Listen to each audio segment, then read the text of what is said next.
Hello everyone and welcome. It's another week, another round of Battlefield. Hello Georgia Clark, welcome to the stream. And yeah, there's a free trial out and well, time to go and help some of the new players. To a bit of a few wins. Also, I think there's some free shit now, so there we go. Nice. I mean, just started, so,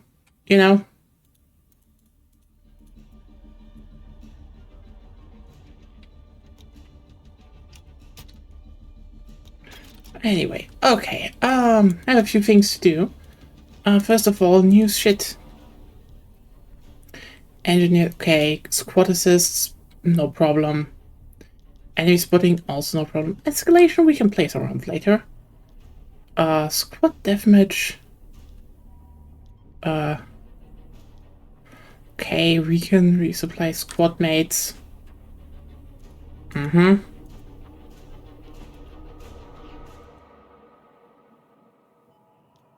That's support. Let's start with support then. Because we have a few things to get here, and then we have a new shotgun, which we can hopefully also can just try out. So nice. Yeah, let's just jump in. Maybe some people will join later. Who knows?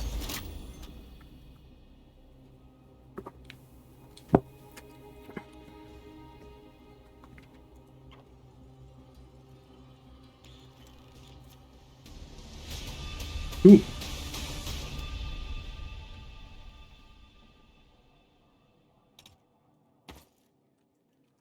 Wait, isn't even my daily...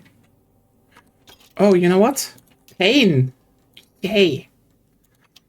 I haven't had enough of that.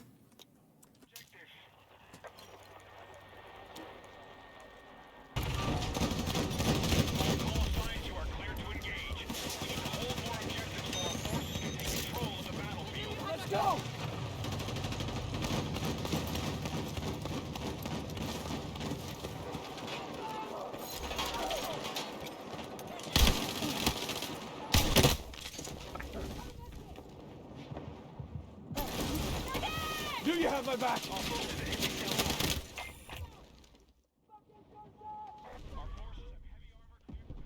Take a zip in that moment. So.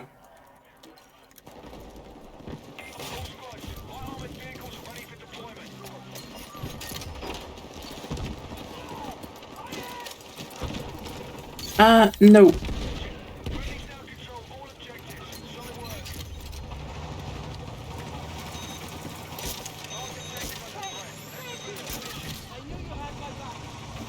Take what you can carry.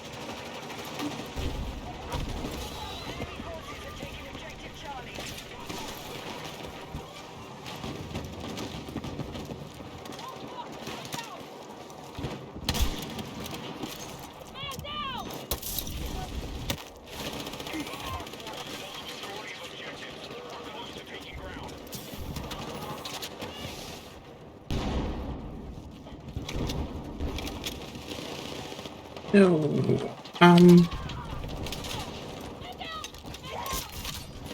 Grab what you can.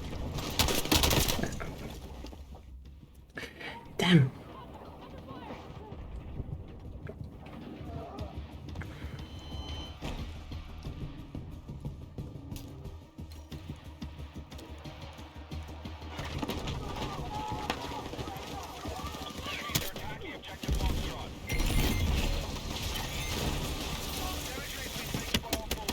That's a pretty close match to the...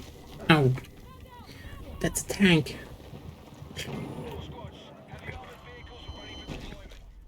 Honestly, I do like Siege of Cairo. It's probably like... I'd say probably Eastwood is the best map in this game right now, but Siege of Cairo is like a very close second.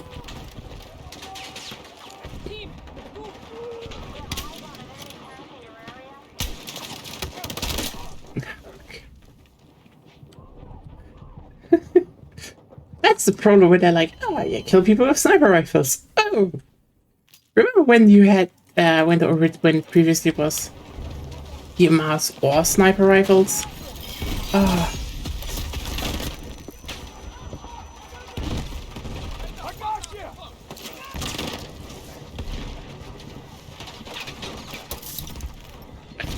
you! no, I did. Yeah.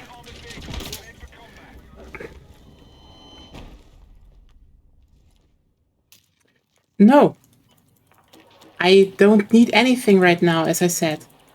And I won't give you my Discord username.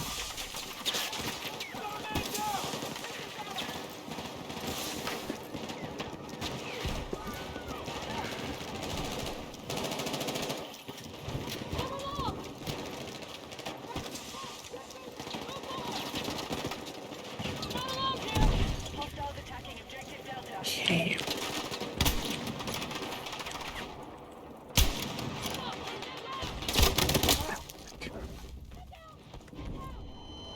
I am really not good with that right now.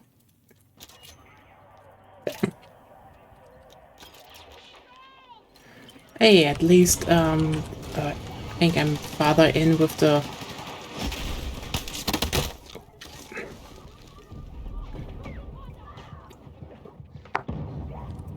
extra one? So what did I just do, actually? Oh, yeah, okay, that kind of just finishes itself.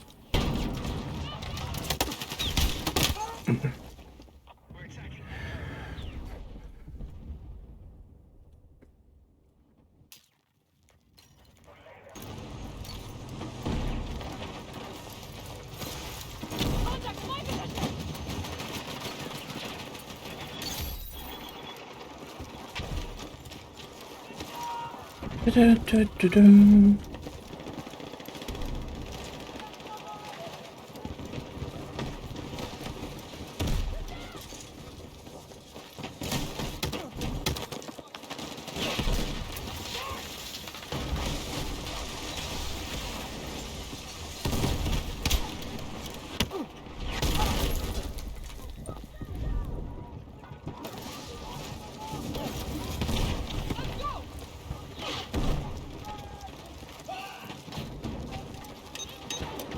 You had my back!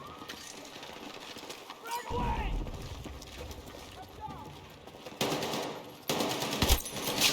That's the first one. There we go.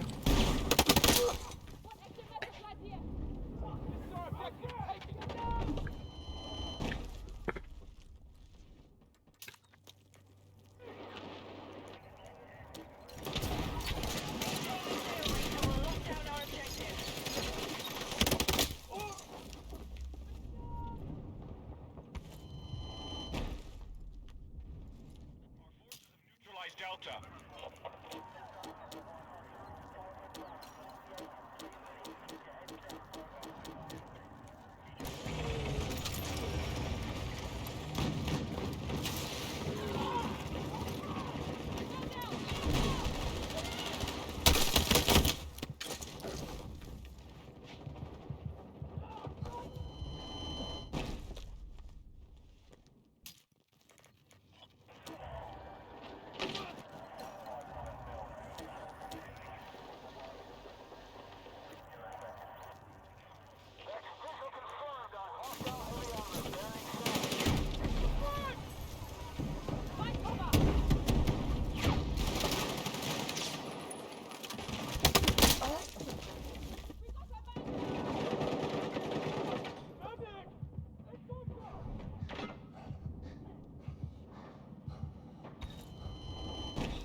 Take what you can carry!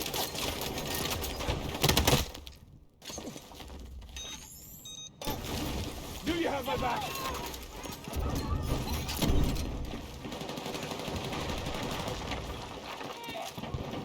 Stay with me! Yeah.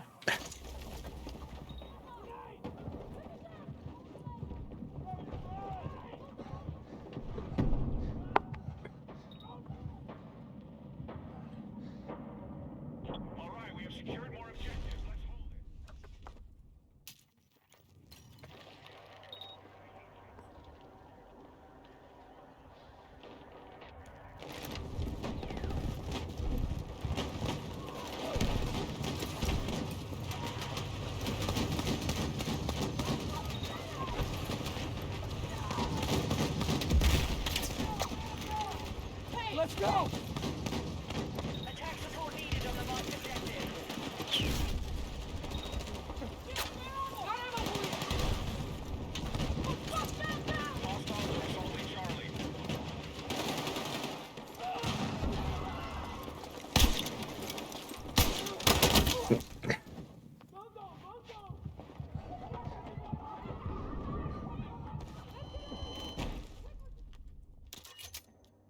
Day is kind of cursed. Salt on Echo.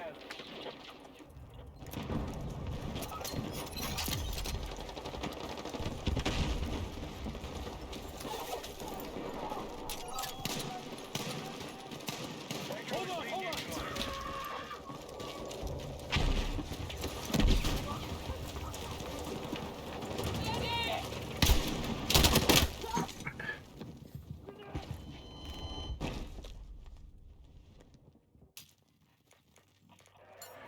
I really wonder if there's an easier way, but We need your support in the attack. I guess not. Battlefield is almost under our control. Keep holding more objectives.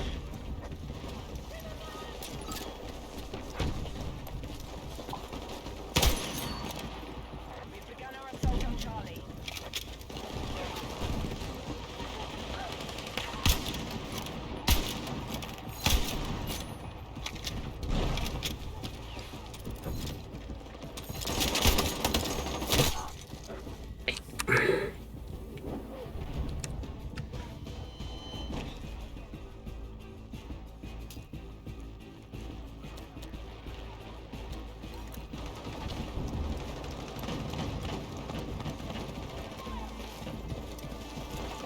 Hostiles are attacking objective Echo.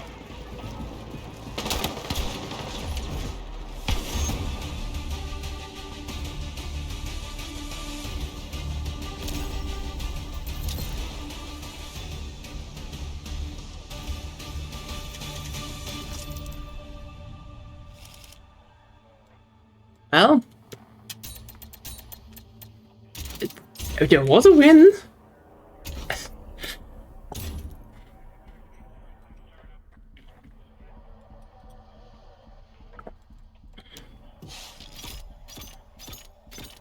So, yeah.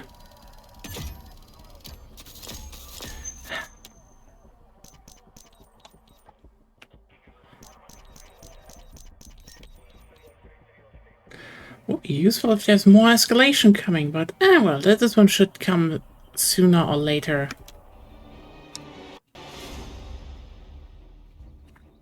Ah, the good map.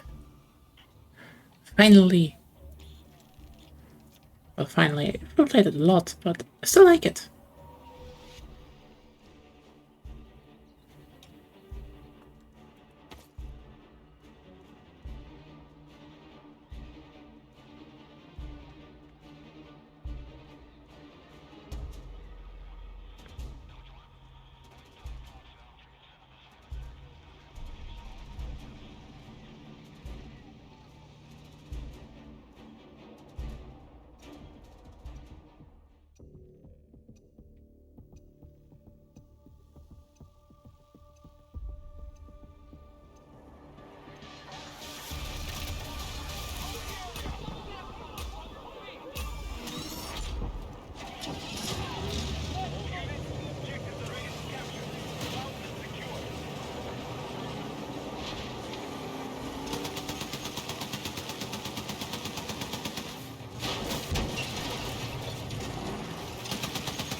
Attention, we need attack support on the marked objective.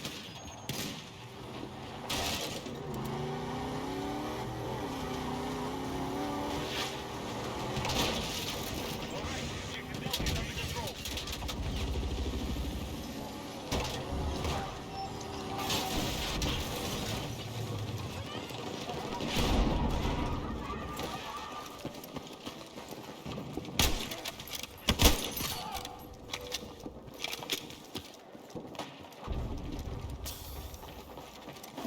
Take what you can carry.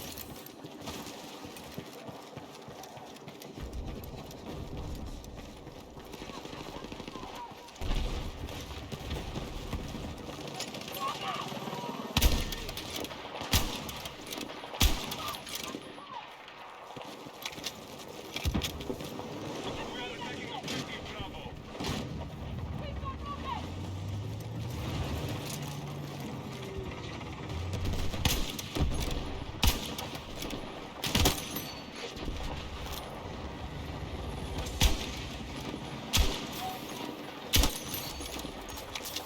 There we go.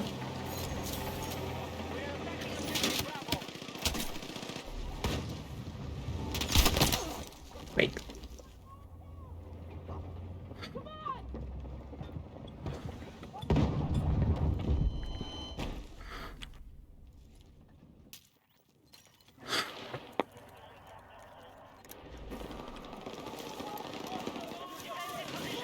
On the marked objective.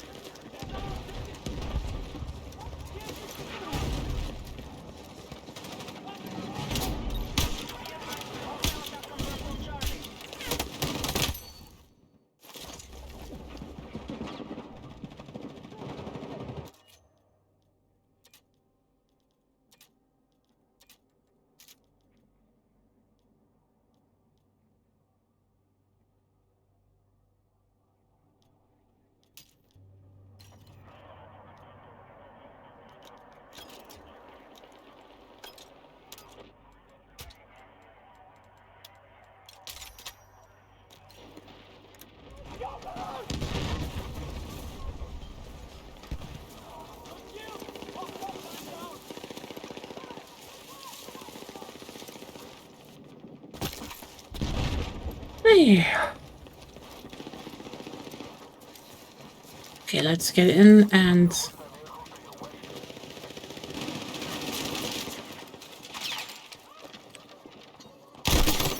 Oh, wow. It... Be advised, the enemy have secured more objectives. Let's strike back. And kill and assist as recon and get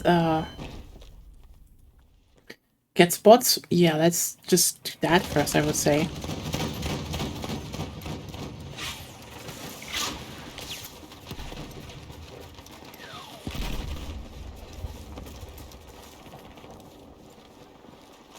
Objective Bravo has now been secured.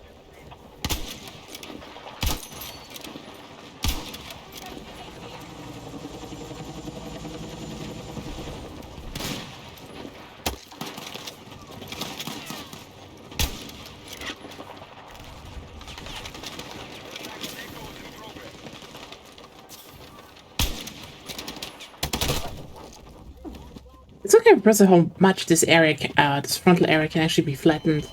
Like, there are rounds where just all of this is just open. Like, it's pretty impressive. It's not that it's, bad then directly, it's just... You can destroy a lot here. We have neutralized objective Echo.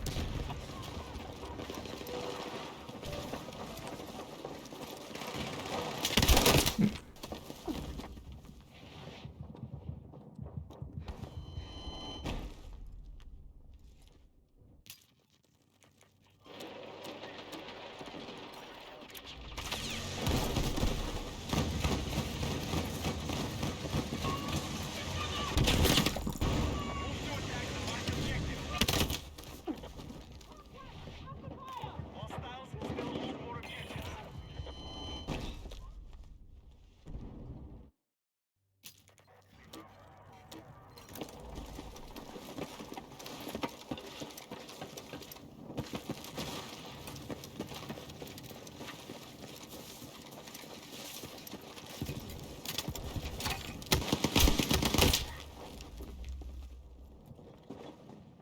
Be advised, hostile forces are controlling the fight. Hostiles are attacking Alpha.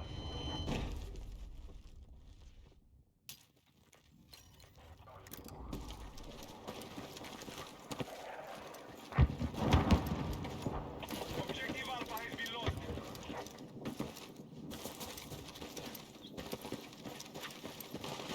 Our forces have neutralized Bravo.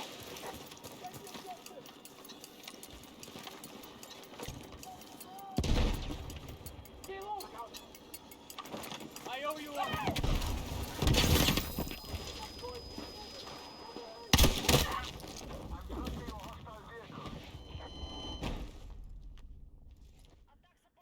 On the marked objective. We now control more objectives. Defend all positions.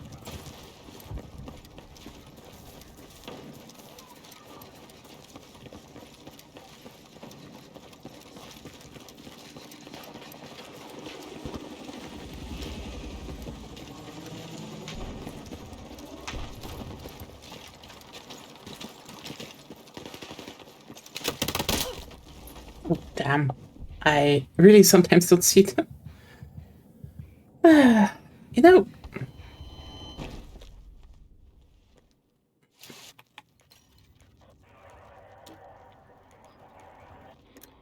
Be advised, enemies are attacking Bravo.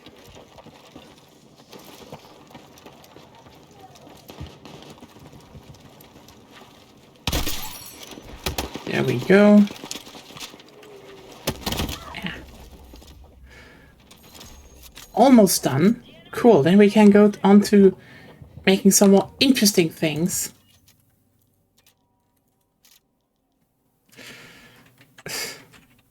Oh, it's actually getting some progress. Nice.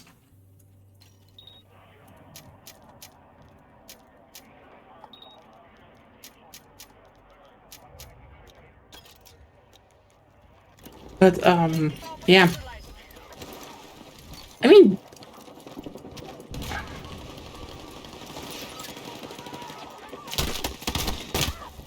I do find the resistance theme actually not that bad for the season. It's just, I feel like there's some weird shit with the update, and like, not in directly in a, you know, oh, this is bad for gameplay, just creatively it's weird.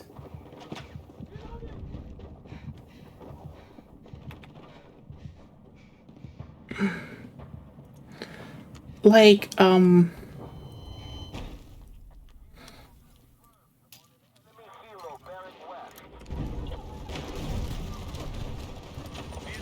okay, let's just put it like this.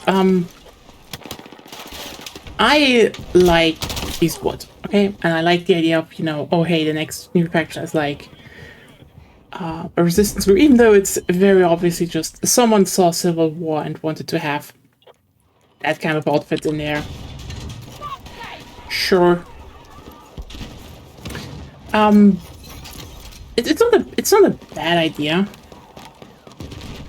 The thing is just,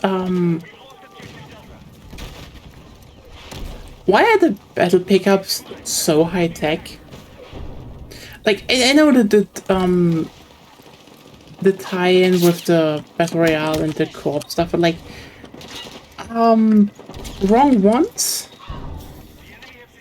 or at least I would say,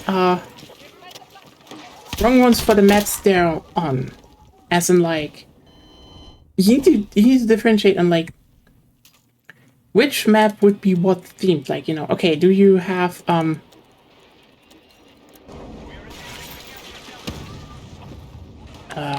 didn't want to. Why am I assault now? Yeah, do you want to you know, if you go with the whole resistance theme, then you know, Eastwood is one of those maps with the quote-unquote resistance. Okay, so some maps would then probably fall more. Okay, basically more or less, if you go with a resistance theme, you have a low-tech setting. So it's weird that they just have, you know, a railgun lying around. It's just a teeny tiny bit odd that that's the case.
Quite annoying indeed.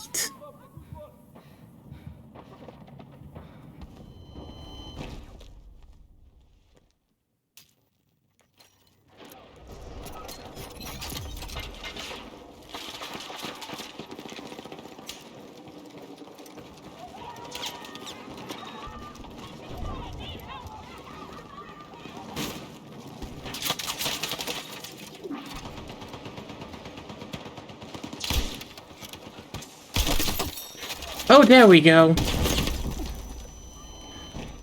Out with the annoyance. In with the... Oh, it's going to go a lot faster.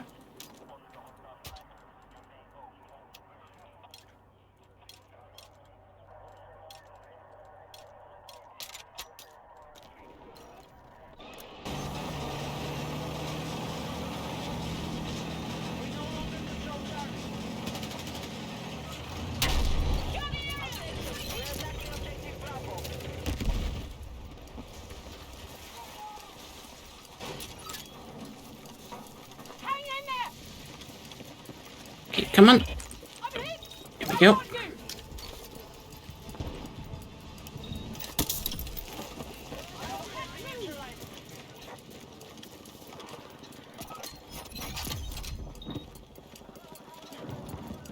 I mean, I can't just keep calling UAVs for some reason. So it's going to be a lot easier, but what do I know?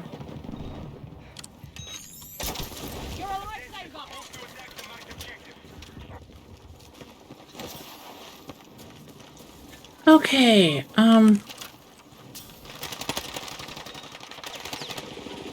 Enemy tank spotted!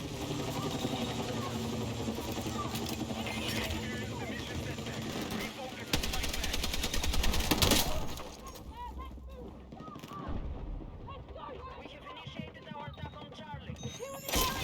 Knew you had my back!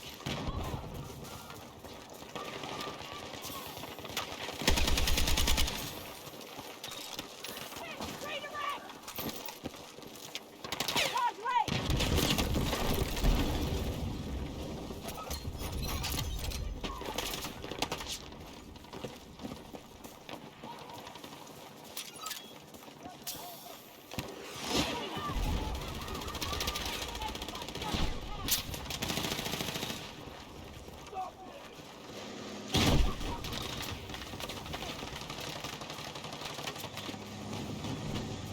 la di la di la. Oh, no, you know, don't you drive away now. Oh, come on.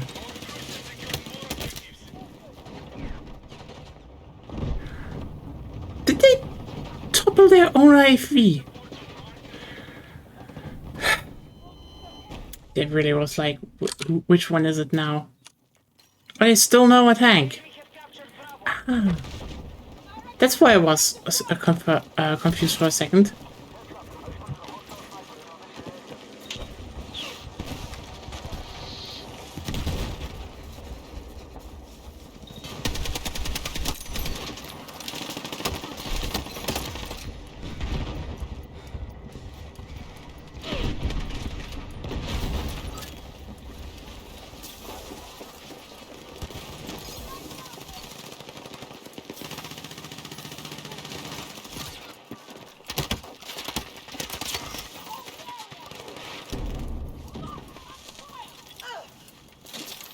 Enemy down! Explosive set!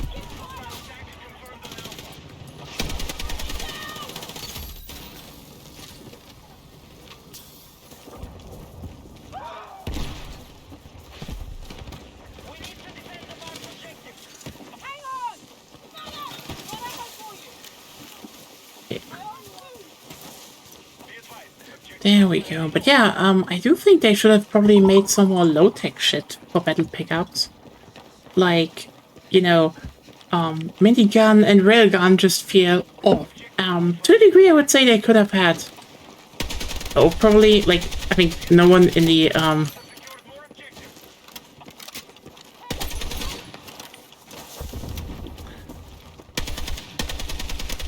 Battle Royale would have complained if either was in there.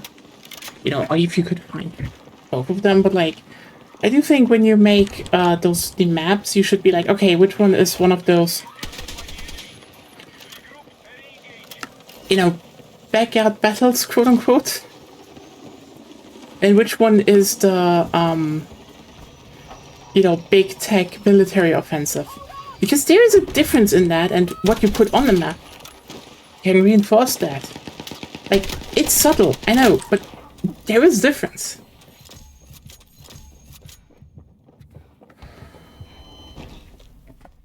I do think they kind of missed an opportunity here. Like, sure, you know, if you have always two new maps, you could say, okay, one is, you know, the quote-unquote backyard fight of the region, one is the, you know, main military offensive. So you could say, for example, okay, Blackwell Fields, that's the military offensive. Eastwood, that's this, you know, backyard fight. So, you know, Blackwell, obviously, they have railguns and such lying around. Simple, right? Eastwood, they have something where people just, you know, hammered away in their home.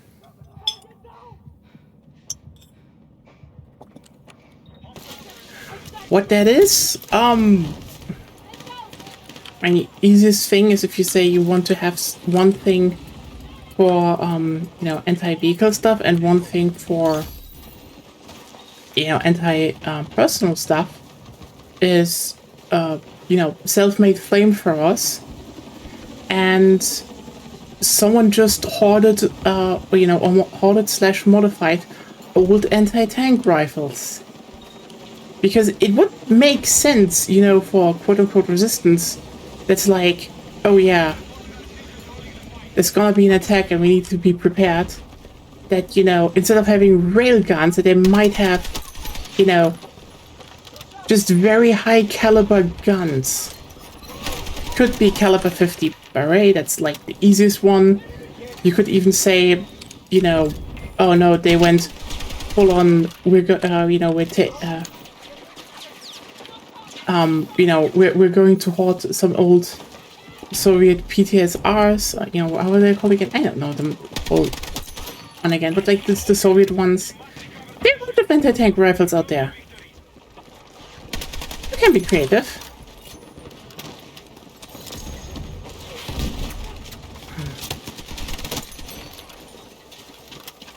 And this is why, by the way, I wanted to take out my C4 and blow it up, but someone was faster.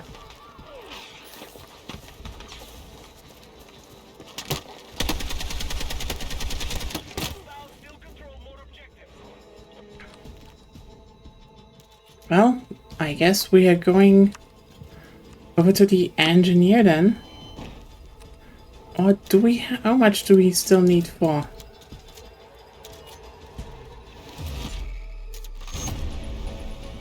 Oh yeah, let's just finish that one up first.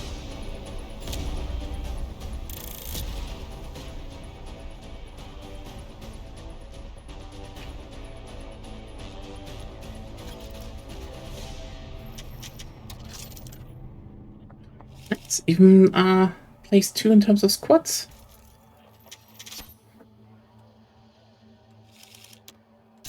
That's working out.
Interesting.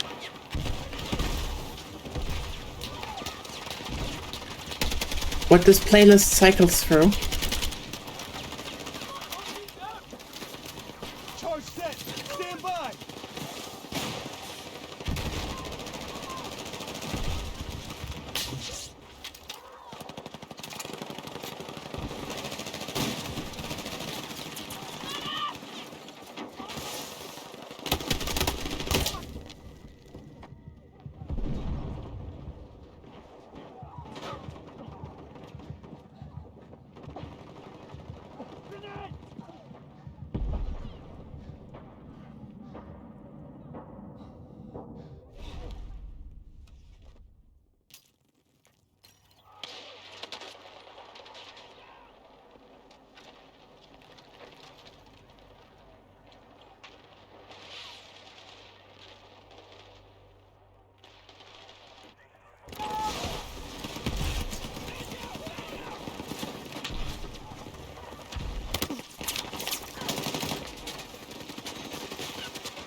There we go.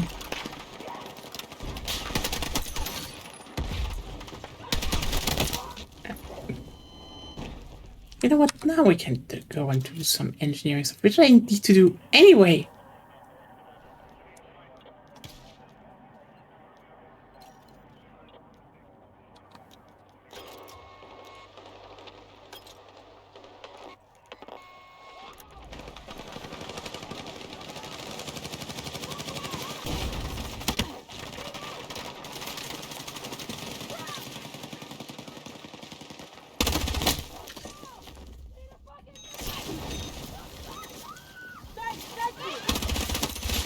Here we go.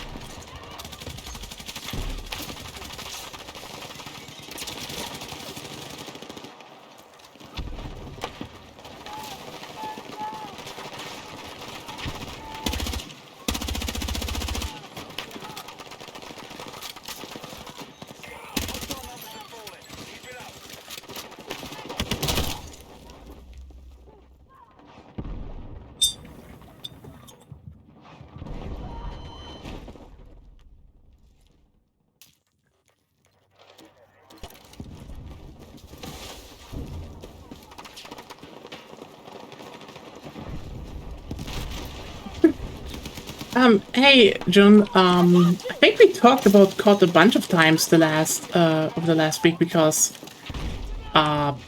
yeah, not a good launch, and lots of AI, and people are not happy, rightfully. And while we're playing the game that is outselling COD right now, it doesn't have AI. How are you doing? It's just a chill evening, you know, being a bit in the trial player playlist, you know, trying to help win or lose depending on how you see it, you know. They're reviving pretty well, actually, I would say, so. Oh god, that was bad aim. Repping the P90 because, well, I like the P90 and there's a new Stargate series coming.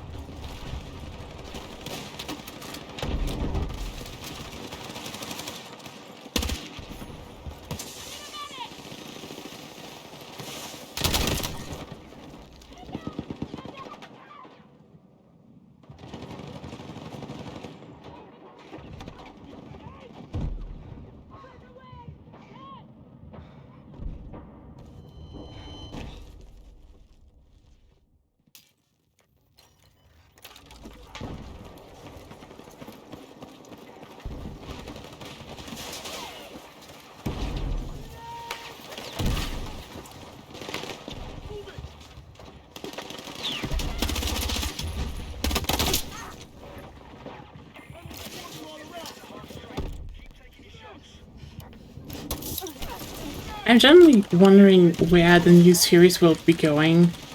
Like, I know to a big degree they should probably actually clear up where Universe ended. Oh, you know, also the fact that the makers of Universe, the writers of the show basically also said they could finish Universe whenever they want. Because, you know,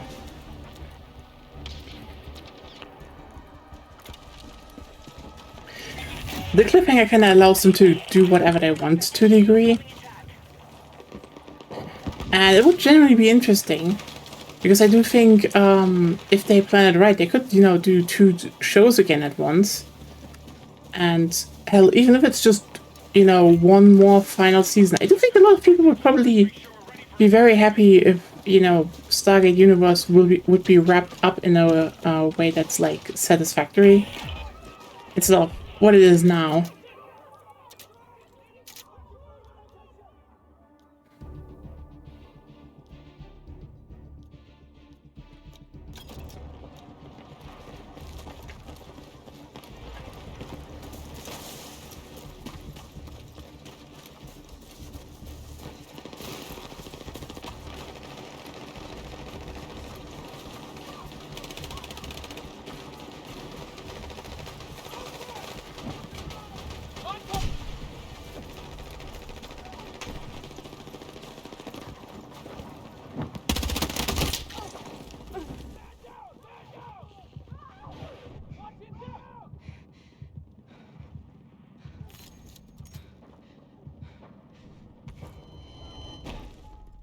But yeah. I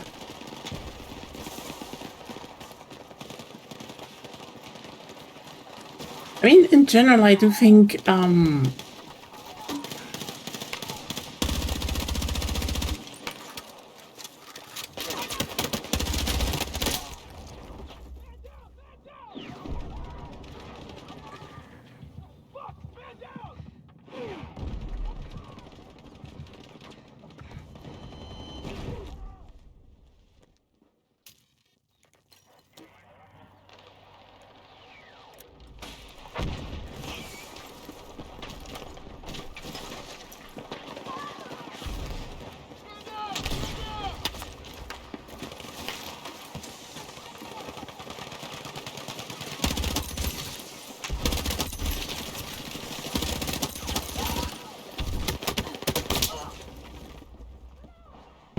I'm at almost pentakill.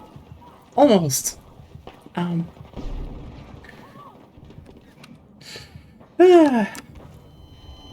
think one of the biggest things I feel Stargate has kind of been avoiding since the end of Atlantis slash beginning of, well, even through Universe, is just the fact that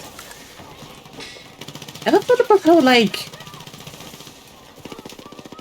the universe in Stargate is actually, I wouldn't say low-tech, I wouldn't say nice, but to a degree, a certain form of pacifistic tech level, like not in a, you know, oh, for example, the Goa'uld, they suck, you know, but the Goa'uld kind of made their whole thing, oh yeah, we just, you know, have like pretty shitty staff weaponry and just heavily armored people, and everyone else lives in absolute poverty, basically. So, well, so that they can just, you know, control them easier. And in Atlantis, you have like a few civilizations, like the I think it was the Genai, were they? One second. Agonia. What? Who were the people in Stargate Atlantis that built their civilization underground and already reached the nuclear age? Don't remember. It wasn't Genai, right? No, I don't think so. Yeah, it was something with G, though. So they have a few. Because, you know, if they advanced too far, the Wraiths just kind of killed them. So one of them were just like, well, time to move underground.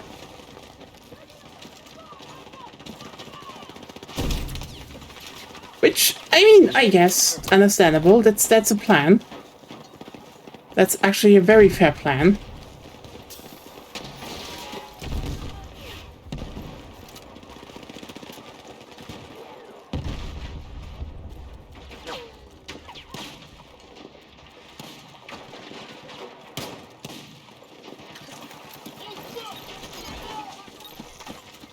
Hostiles are attacking objective Alpha.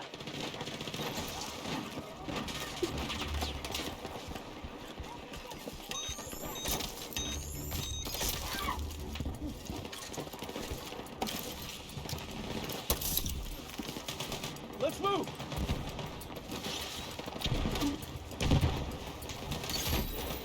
Objective has been recaptured.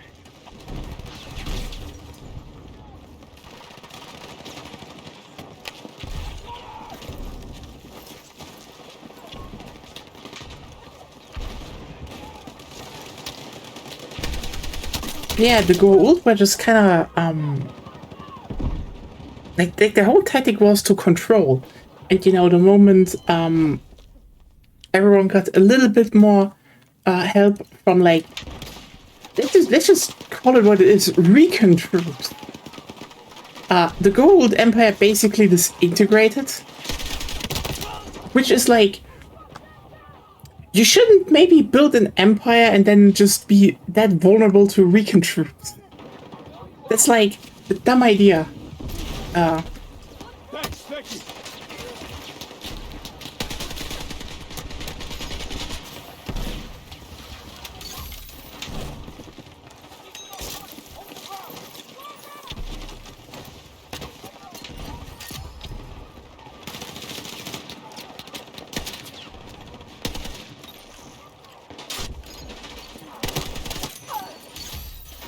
We have reestablished objective control.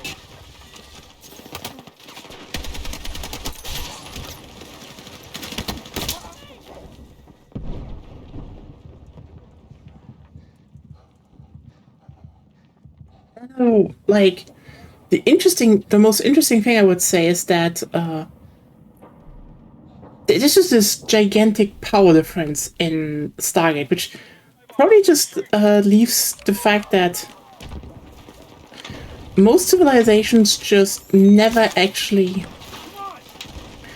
consider really what it means, you know, to fight each other. Like, you know, for example, the only one that ever, you know, built anything comparative to, like, a quote-unquote war economy were the Wraiths in Atlantis, because, well, for them it was like, hey, either we fight back against the Ancients somehow, or are we going to be wiped out? Because, you know, the Ancients were just like, well, I guess we just sent a few ships with drones out and that will take care of the problem, because, you know, that tech level is so high that they just never bothered. Worse, actually, you know, when it... I mean, keep in mind, the Ancients then made replicators just so they could fight for them. Imagine fighting against someone who is so lazy fighting you that they just create self-replicating robots to do the fighting for them. You know, until they were like, you know what, maybe you should do something about that, and then they won. Return to combat.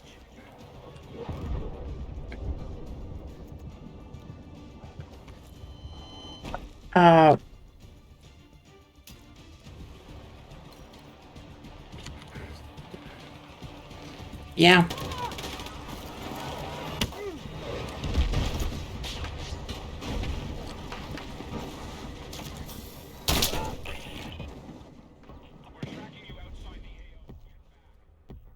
But yeah, I mean, like the thing is, and I find it so interesting to think about, like even I know it was presented differently, but like the more you think about it, the Ori kind of sucked. Like, okay, here's the thing. The Ori had a lot of very high technology weaponry, right? But the problem is, they only really had that. They built like really strong ships, and the best, humans had were Asgardian ships, and like two. But like the Ori were like fended off by again the Recon troops. Like the weirdest thing to me about Stargate, which is just like the big elephant in the room, is Let's go. I love that about the fact that the humans just inadvertently brought guns into the universe again. Like, sure, some had, weaponry. Like, I mean, there's this fun scene in, Atlantis where Ronan, has his pistol out and it's like much more powerful. But like, those aren't produced at any quantifiable scale because, well, where he's coming from and also the traders, they're like, they have ships, yes, but they're nomadic. They're like, they have some wharfs. It's actually way more interesting to think about the fact that,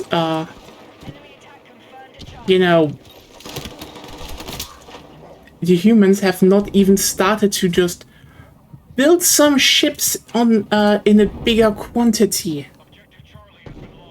Or the fact that they are just like basically they could be the main weapon supply of the whole galaxy, which is I know the whole spirit of the show, etc. But like it's just like it's this big elephant in the room that the Ori would have, for example, never had a chance against if they, even started remotely scaling up any war economy. Like, I'm serious. Like, Ori ships are strong. But they're built by, medieval slaves on, like, barren fields. The moment humans would just be like, you know what?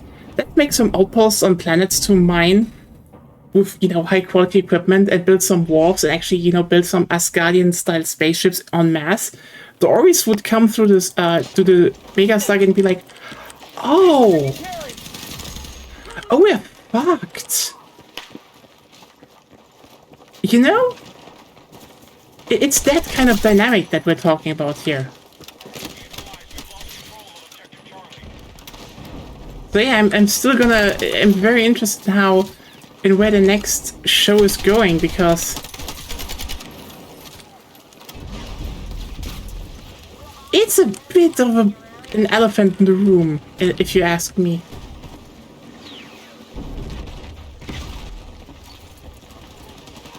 Or if you don't think it's an elephant in the room, just feel free to correct me.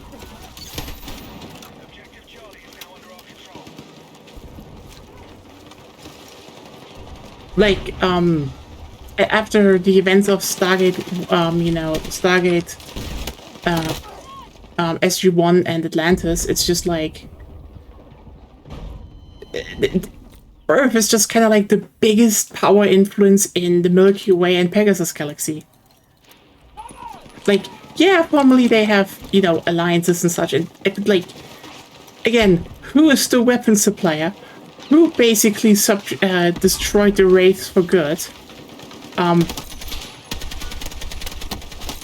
Who kicked out the Ori?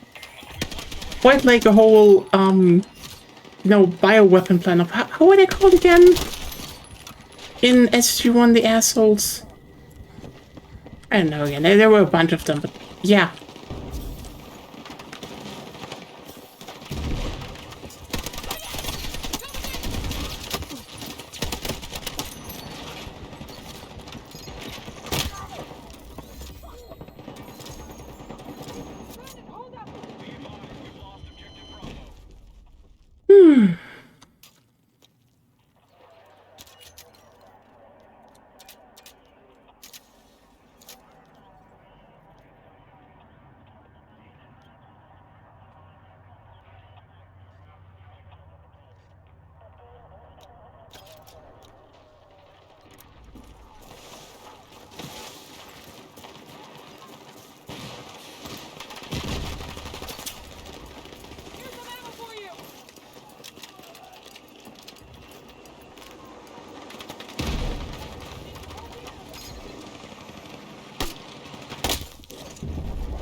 Oh well. I mean, it's probably gonna be a few years out until that happens. Maybe I'm just thinking a bit too complex. Because, like, in the end, it's Stargate. It's probably gonna be very enjoyable considering it's like the original people again. Just mostly interested in how it also develops visually, because like, when was Universe? That was 2009, 10, still shot mostly on practical sets, and nowadays, like again, how will the next Stargate series look like? I can almost guarantee you they will probably just haul out the old set and still have physical Stargates because like. Imagine if they actually did, you know, digital Stargates. It would look ass. People would notice. It would just not be. No, you just invoke fury upon you.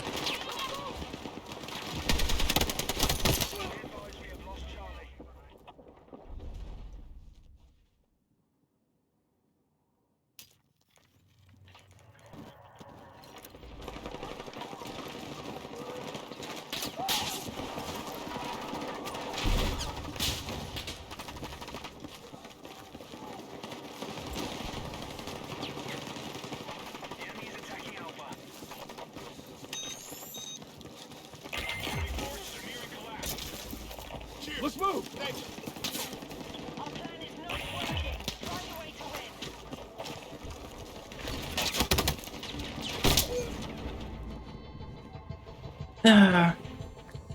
Oh yeah, they actually started having a bit of patch etiquette with EU5. Even though I do think they might just run into dumb ideas again. Like,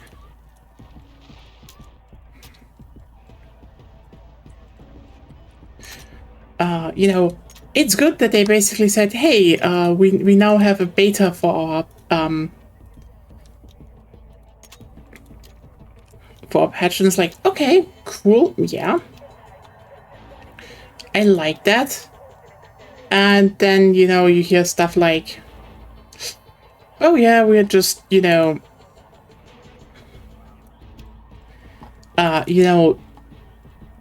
basically nerfing decentralization and nerfing centralization. Like, why? For what? Huh? I told you for what. Yeah, because probably Not probably. But They said for what. yeah, because they want people to decide between centralization and decentralization, and it's bullshit. It's stupid. It's like, who gave you this idea? Like, I know it is a coherent idea, but it's a dumb idea, because even historically, oh no, you have to have vassals and can't just be centralized. Listen, every centralized nation back in these days had vassals and tried to centralize. Like, the whole point is you want to get away from decentralization, period. Not, oh, it's two valid playsets. No. If you want to go historically, you wanted to get away from fucking decentralization because it was less and less necessary and more a hindrance.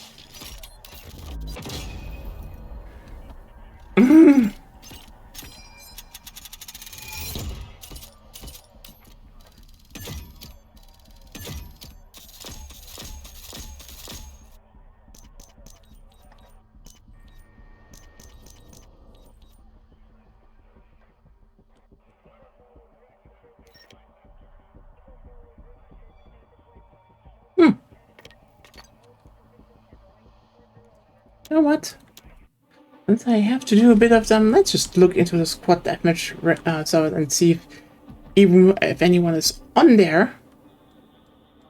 That would be funny.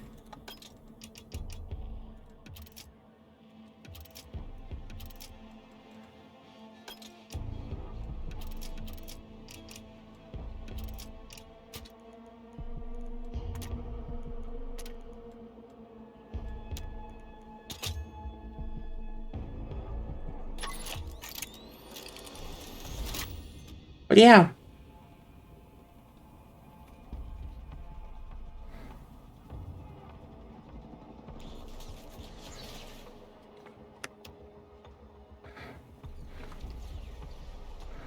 this is a personal thing.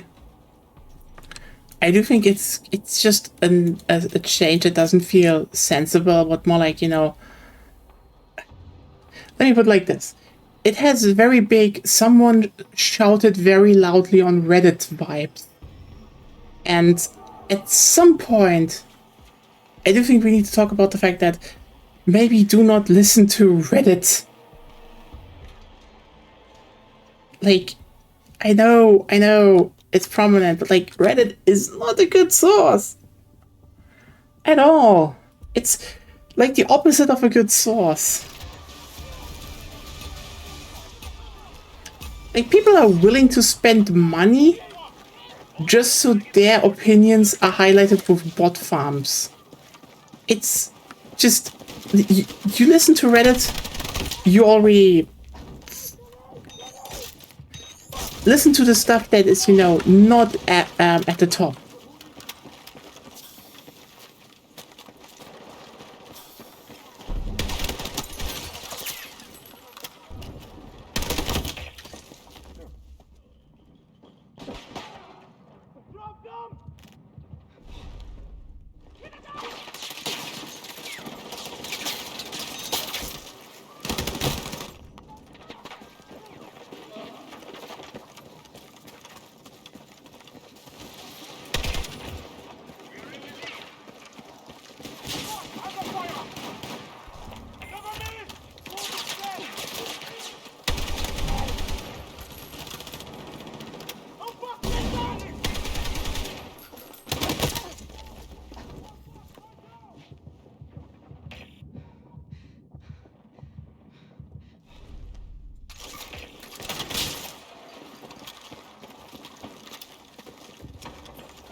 Here's a med kit.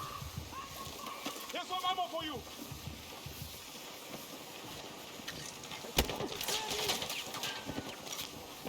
Enemy down.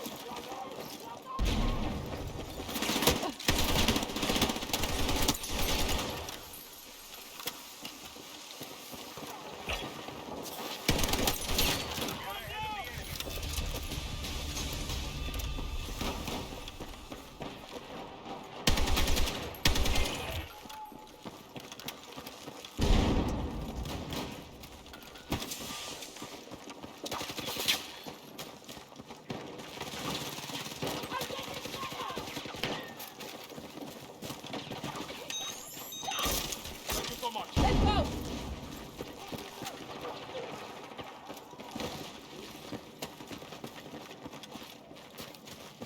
Got ammo.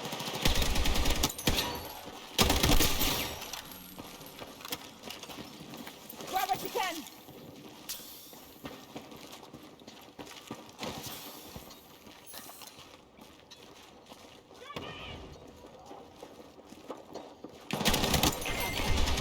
Let go!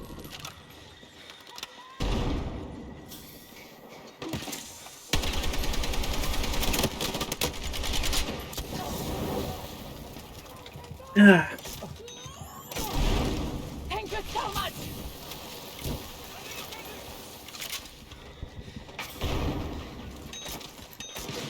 Here, thank you.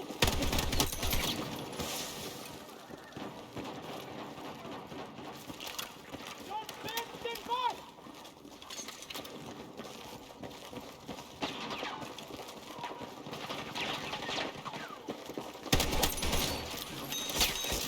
I owe you one.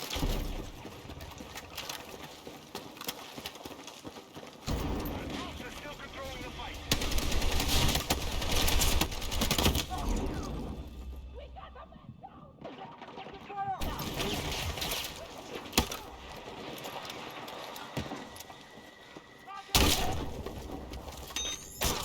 I knew you had my back!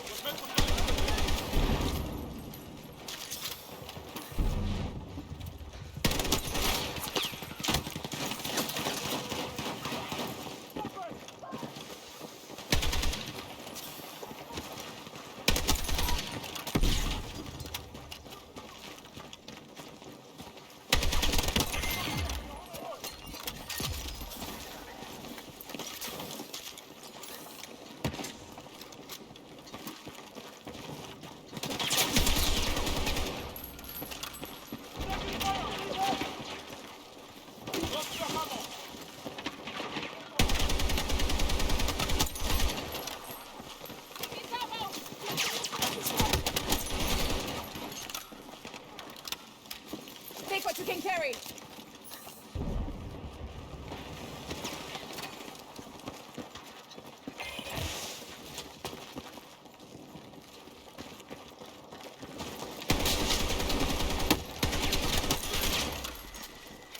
Oh, nice. I know it's random, but still.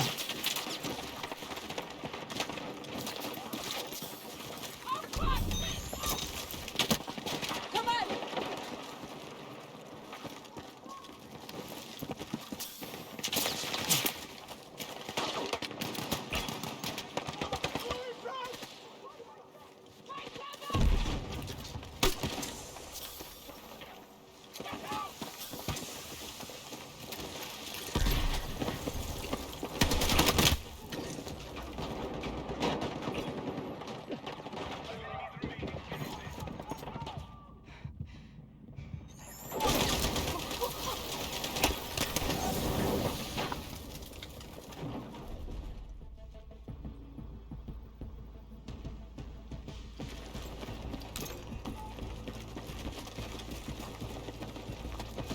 Take what you can carry. Oh, nice.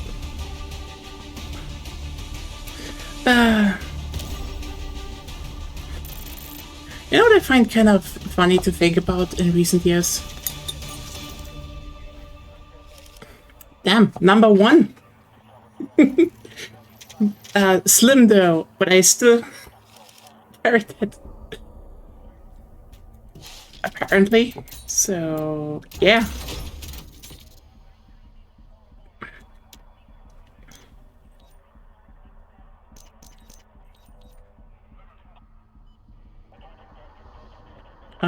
So the thing is, so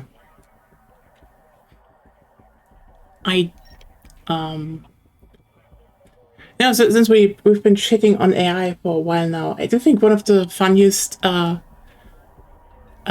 things that happen for a lot of people is the whole, you know, oh, how could something like the Butlerian Jihad ever happen? Like, machines are so great, you know, then Gen AI came around, everyone's like, oh no, I get it. But I mean, considering back then it was like, oh, the machine got, you know, how's it called? Too, quote unquote, too intelligent. But like, you know what's funny about that? It's funny about that specific, how they specifically talk about it in Dune. Like, they say, yeah, the machines got too intelligent. But let's just step back for a second and, you know, talk about this a bit more sensibly. Did they? Because I think one of the key things about the Butlerian Jihad was like the whole, it took away from the stuff that humans could do. And this sounds way more like Gen AI, you know, like, oh yeah, no, they can do shit. And then people were like, no, it can't. Fuck that. Fuck trying to replace humanity. And yeah.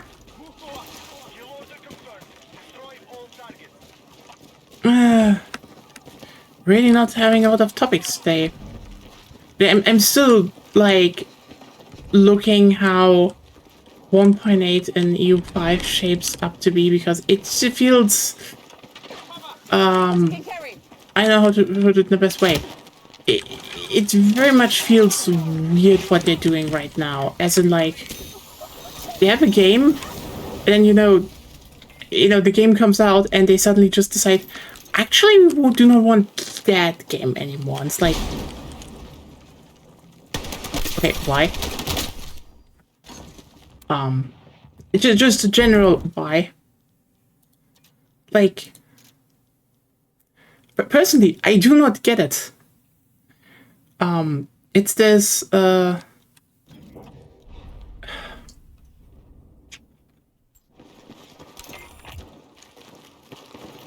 what you can.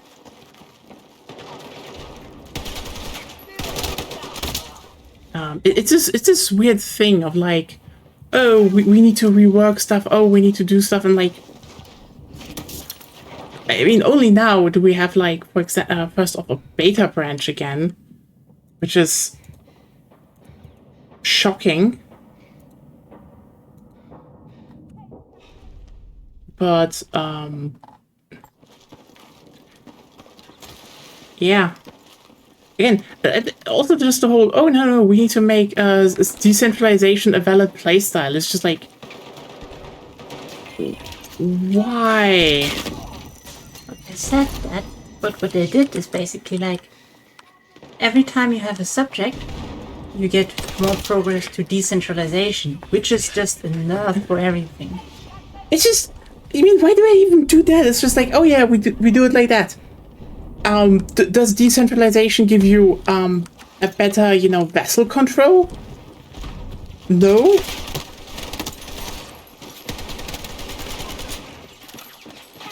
Take what you can carry. Like, yeah, I'm.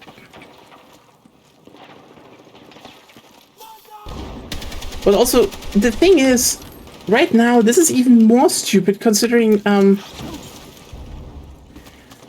let's just put it bluntly, it just doesn't mix with the game? Okay, hear me out. The big problem they have right now is you cannot use levies for shit. And apparently they don't even think about making levies really useful. Which is... why?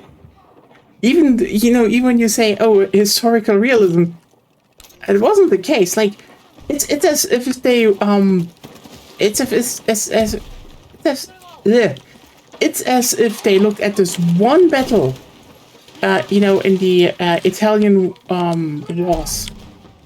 You know, where the German Landsknechte just like, you know, being horribly outnumbered, just decimated the I think French forces, French or Spanish forces, which were mostly levies, by the way.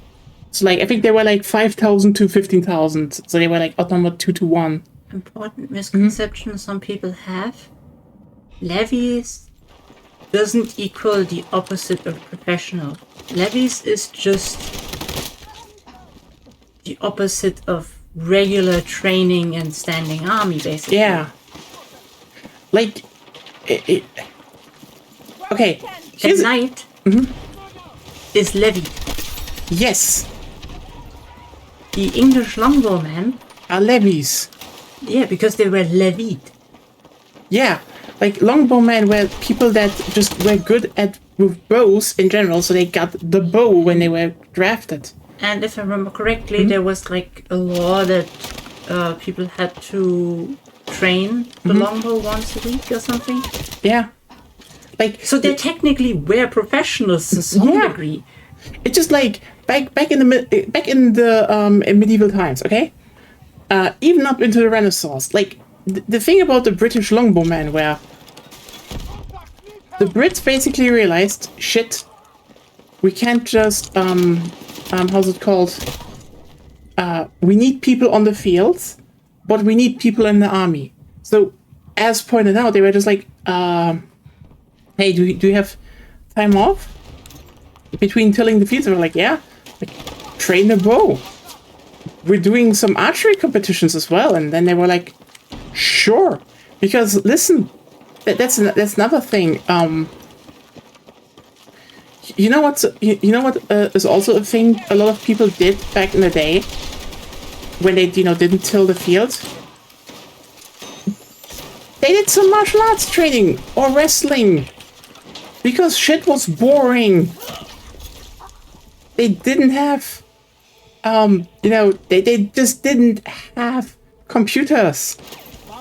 So a lot of times people were just like, let's go and simply train, maybe do some stuff, have some fun.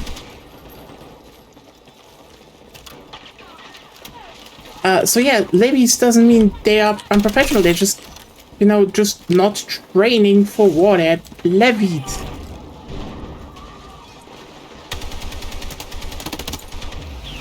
Nice, another victory. That's a big difference. And also, let me be clear here.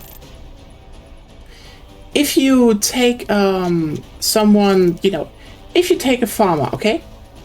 and give him a good pike Some armor. and some armor. Sure, someone who, a Landsknecht who is basically training his whole life and basically is only at war, might defeat this guy one-on-one. Okay, now take 2 farmers. The Landsknecht dies. Okay, They might manage. They might manage, but it would still Especially not be... since they are more used to war. But that's not even the thing. We're talking like 100 Landsknecht. Yeah. Knechte, sorry. And 200 farmers. So, Like, in this specific scenario, like historically speaking, I think more professional soldiers, standing army or mercenaries, generally win 2-1 from the kill rate against levied soldiers. But roughly. like on average. But here are a few things I do want to point out about combat in medieval times. And, conception versus what actually happened, basically. Because there's a big thing I think is crucial but people overlook. So, because if we talk about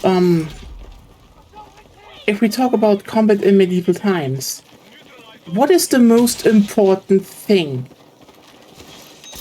Like, what made the standing army / regulars, quote unquote, pretty good compared to levies, but also wasn't the biggest factor because there were much more important things. That's a too complicated question. What is the most important thing to know in medieval warfare? Is it like individual? That's a stupid question. Okay. I could tell you breathing, and it would be correct. Okay, you know what? It is to a degree correct, but no. You know what is the most important part?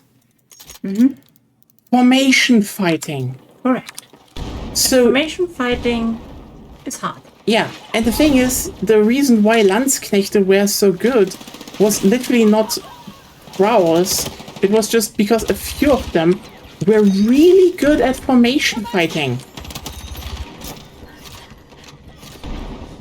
Like, quite literally. That's the reason. Like, why did you think they even won, during the, in that one battle where the famous quote, feel fine, feel air happened? It was not because, Landsknechte were just like, okay, yes, Landsknechte were to a degree built differently, I would say, but also they were just really good at fighting in a formation. Meanwhile, this is like the quote-unquote weakest link, but even then, this depended heavily on which nation fielded whom. Like, for example, the British had pretty good levies, actually. Why? Because, well, the British just were like, as Agonia pointed out, saying train the bow. So they had good archery levies. I think the correct word would be levied archers. Levied archers. They also had a pretty sizable court of knights. So you had, and those knights were pretty, like, this is actually a very important thing to keep in mind. One of the reasons the levies in Britain were so good comparatively to, for example, France. But fun fact, the French, the Anglo-French War. Remember who won and with what? One of the reasons the British had just an advantage in the beginning were they had rich aristocrats, which you're probably now like, wait, what? Why was the individual wealth important? Because one of the key things about levies is, aside from maybe a few things, the equipment they have is brought by themselves. So, that's one of the reasons why the British just had such an upper hand. well, the English, they went and were like, okay, people have their own longbow, which they train with. People have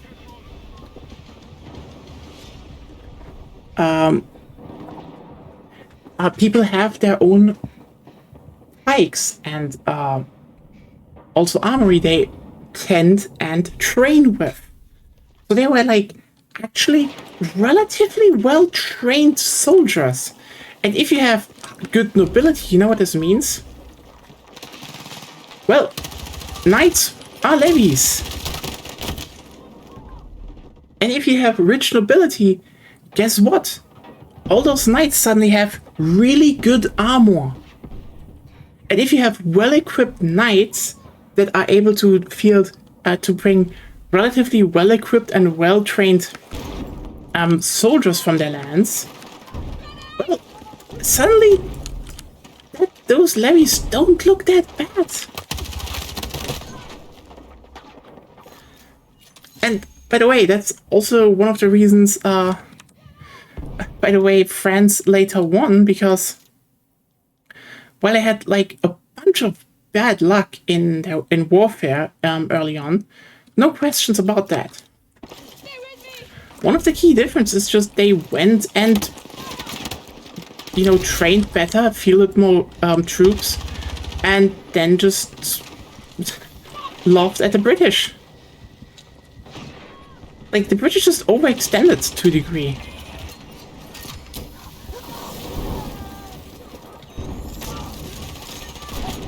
Cheers! 10 killed! Anyway.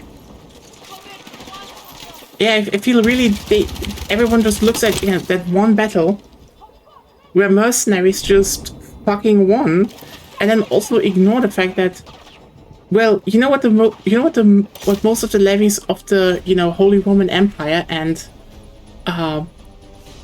you know, Northern Italy and France were? They were most of the time pretty shit. Because the thing about the Holy Roman Empire and why it fell off so hard in the end, in terms of warfare, was unlike the British and French, who had good levies because they had, you know, some form of centralization and, you know, pushed to for the fact that they, you know, had some more experienced troops. Remember how splintered the Holy Roman Empire was? Yeah. So there is no wonder that basically everyone who was, you know, going around that that region was basically like, hey, if I want to make money, and you know, the big problem in these regions is everyone is kind of shit at fighting, but I'm okay at fighting. Maybe I should just make that my job and then tell people, well, pay me and I fight for you. Which is also one of the reasons why, you know, this just became, you know, the mercenary groups just became so big, because, well, duh. Trade was big, so, you know, people had money, but, you know, people didn't have good levies, so they bought mercenaries. On the other hand, lol, LMAO, again, levies were not that shit. And yet, okay, now you want to make it so that decentralization is quote-unquote valid, and you need to decide between centralization and decentralization. Go centralization! There is no reason for you to go vassals, you know, except maybe in the very beginning, because, you know, when you don't have the biggest control spread, because you want to have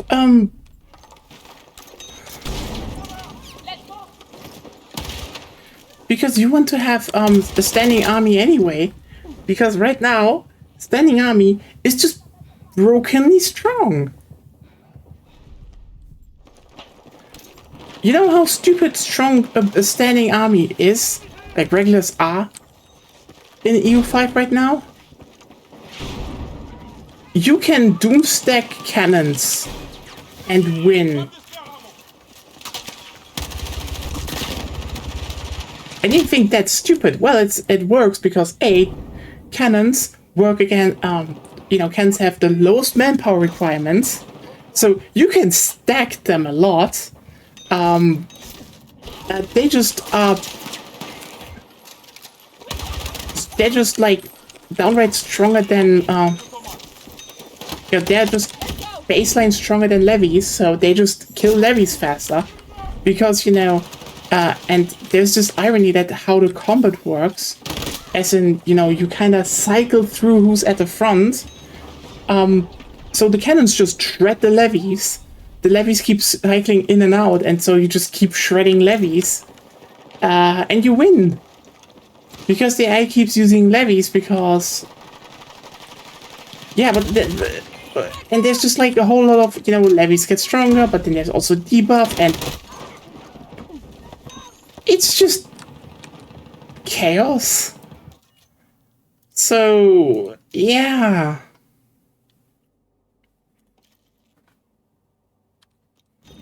So to a degree, what the fuck?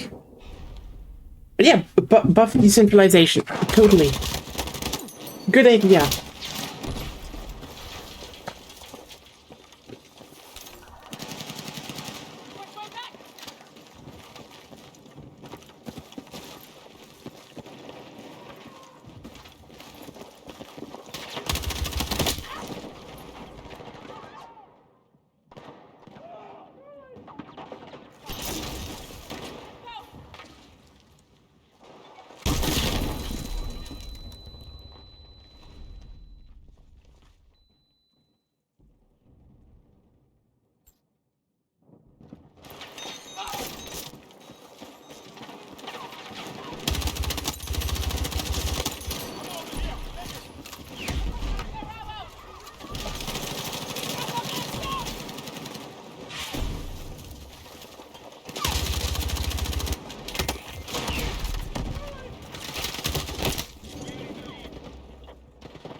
Also, let's just be clear here.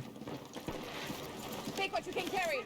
This is more of a personal assessment, but like, I do like the value system, quote unquote, in EU5, but like, I thought it was obvious that some values suck and you want to get away from them. Like,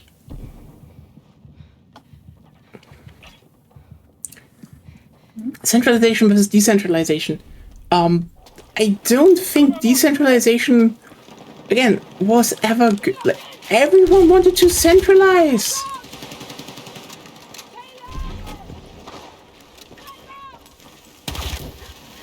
Reminder, the HRE basically collapsed because it never really had any unification thing going on. The reason why there were calls for a unified Germany was because, Napoleon basically unified the southern parts, and suddenly people were like, holy shit, Baden and Württemberg and Bavaria, those are just, they're making money! Prussia is making money! Which is, kind of ironic considering, like,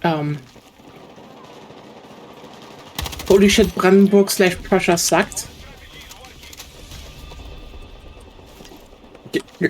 I'm just...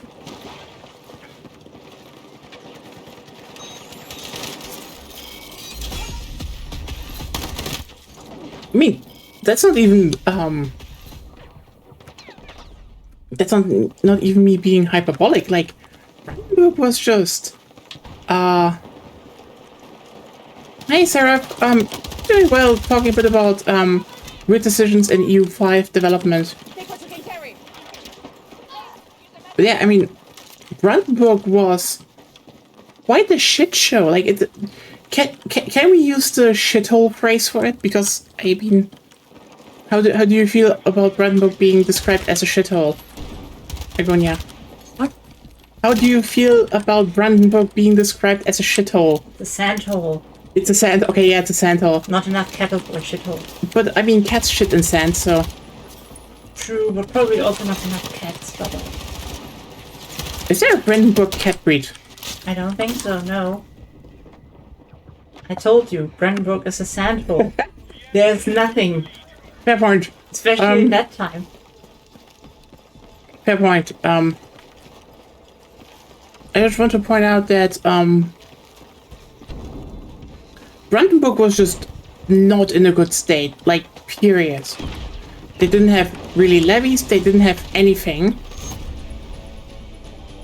And one of the things was just basically they had robber barons everywhere. They just had robber barons.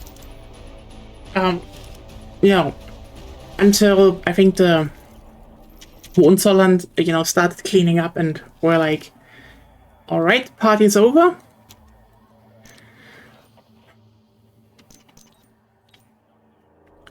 And that just kind of did the trick then. But yeah, that's a big thing to keep in mind.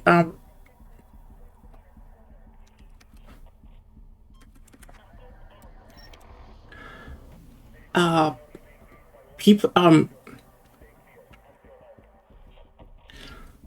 all the bigger nations in the HRE were the reasons why, you know, everyone else wanted a unified Germany, because, like, oh shit, there's so much, you know, you had once the Hanse, you had, like, a lot of trade and riches in there, but then, well, the Renaissance and such rolled around, and what happened?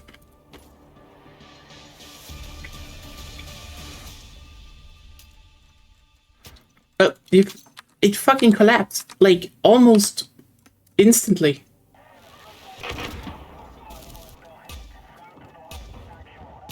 So yeah, it is odd to me that decentralization is supposed to be a valid place there, because I do think it's not one of those, I never saw it as one of those values with, you know, two valid choices, but one where it was more like you want to wrestle the power away from the vassals, so you can actually have a nation.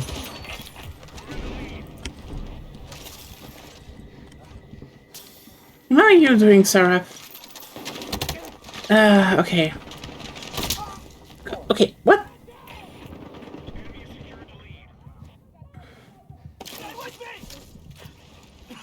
Thanks for that.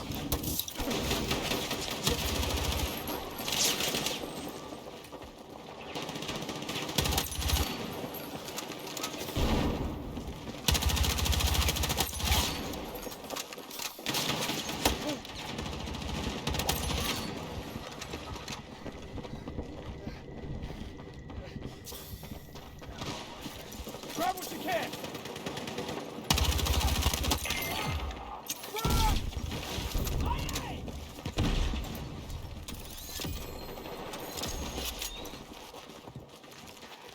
Ooh, nice. What a weekend sounds really nice, actually. I'm basically, how should I best put it?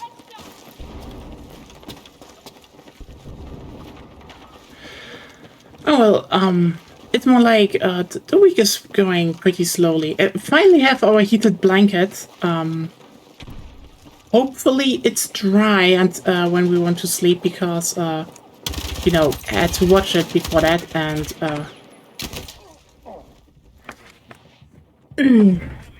it's not drying.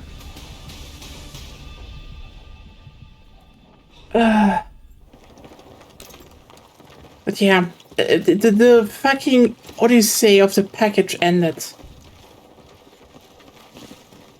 Is someone actually putting it down somewhere? Like,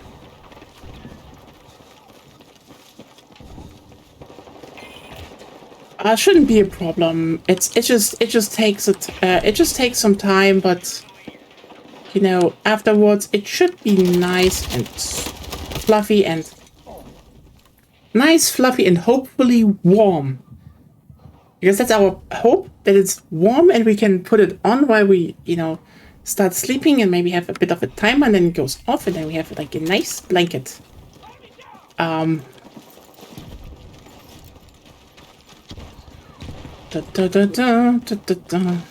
But yeah, I don't know. By the way, I've seen the newest part in that Odyssey. It's a whole thing. So basically, what happened is they said, you know, okay, we delivered the thing on Saturday. Saturday comes around, it doesn't happen. Like literally, someone is just like, nah. I'm just going to, you know, they literally just threw a letter in the mailbox to like, your thing is there.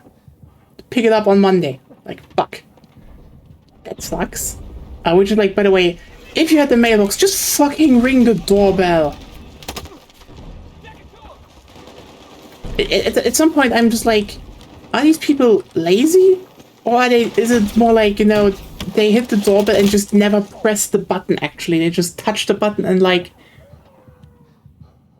Okay, shit, actually. This is just a bad thought, and I hope none of you will be like, oh yeah, that could be the case. If a button, let's say, is shaped in a way that it's like perfectly sitting in its enclosure, that it is like nice and flat, because we did that a while ago. Is Gen Z even able to fucking press it, or they're like, oh, this has to be touch?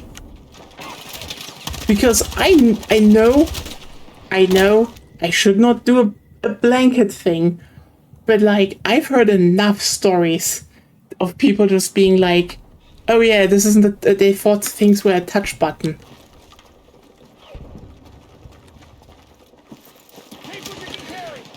I mean, they have some personal shots. Like, ironically, I don't even think it's that major. I don't know. I mean, it's fine. Like, if there's really too much to do and they can. Yeah. Sure, but at least drop the package somewhere nearby. Yeah, so like this was basically across town. Okay, so what happened on Monday? So yesterday. Suddenly I get the message, actually we're delivering your package again. Oh wow. So I don't have to drive across town to pick up something. Cool, thank you. They just drive by. And I mean, quite literally, not even in the exaggerated sense, they just didn't even bother putting a fucking, you know, thing in the mailbox. Being like, oh yeah, this is where you pick it up. They just were like, sorry, we couldn't deliver it. And drove by.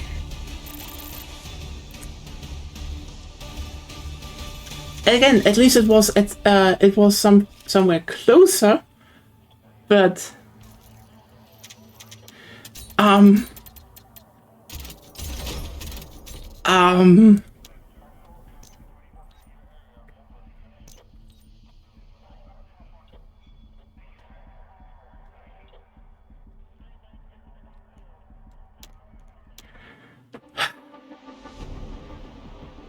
that was a decision, so I had to wait another day, by the way. Now we have it.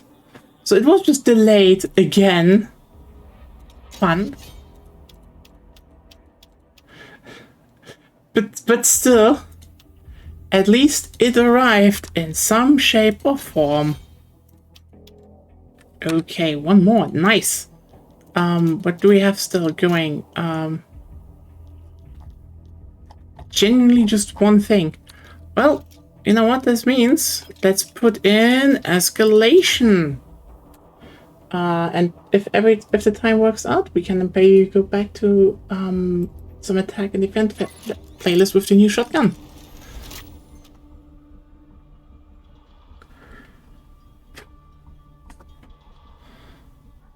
But yeah, it was just like I know.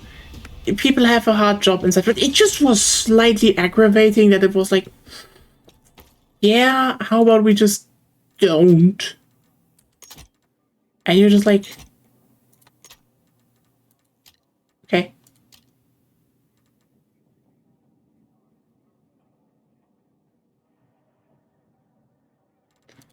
Yeah, it's like, oh, okay. That happened.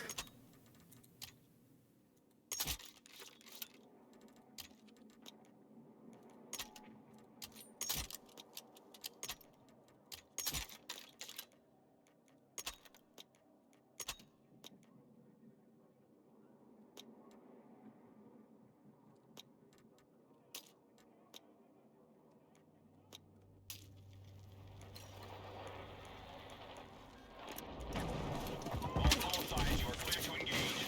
We need to hold more objectives so our forces can take control of the battlefield. I mean, it is. I hate to say that, but like, I think the DL is supposed to be kind of the national. Or at least privatization is bullshit. I mean,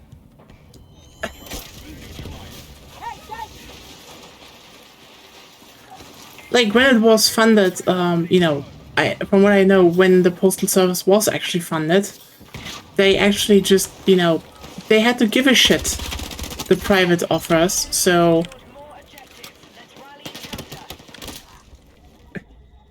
that's one thing, but yeah.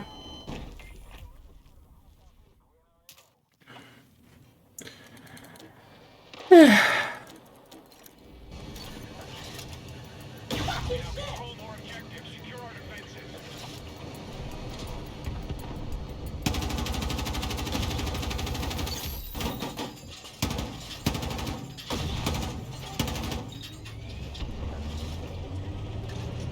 Protection move needed on the Mount objective.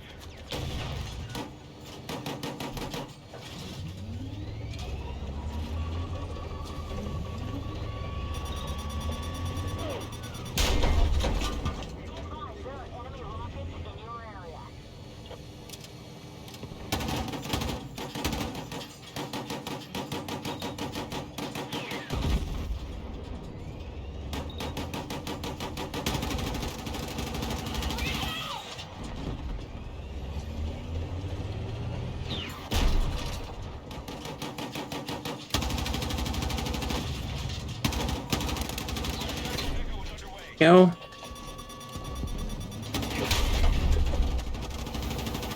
Ha. There you go. Get healed. Get healed. Stay here.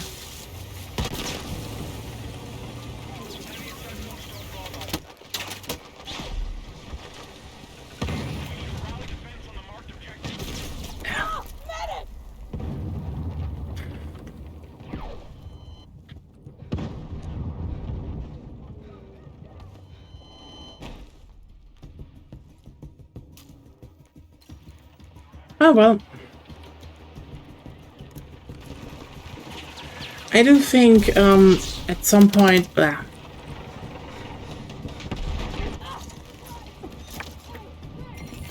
mean the irony about the one today is like I was at the store and like half that small store was just like full with package because apparently they don't really deliver sometimes. They're just like, yeah, sorry, we just had like a lot of, you know, the stores just can't refuse that. But like a lot of people are just like, yeah, no, sorry, no one was home. And then it's like, that's basically your whole shift. It's like, yeah.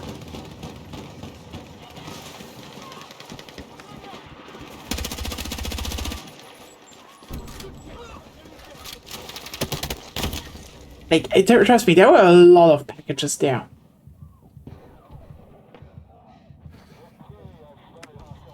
You know, not the amount of, yeah. Sorry, those were the people that weren't home packages.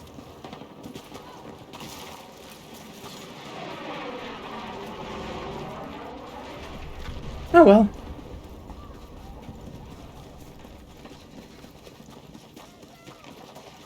I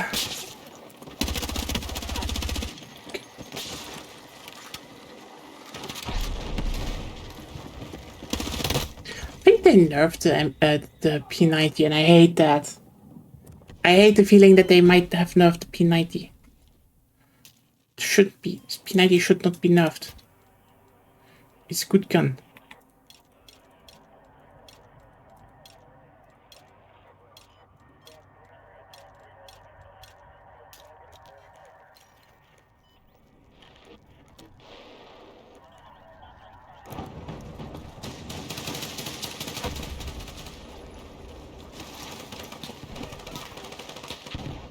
Light armored vehicles prepped and ready to go. Yeah. Control more objectives than the enemy. But yeah, it's getting at least a little bit, it's getting nicer. Also, we had snow. Like, sadly, the snow is gone again.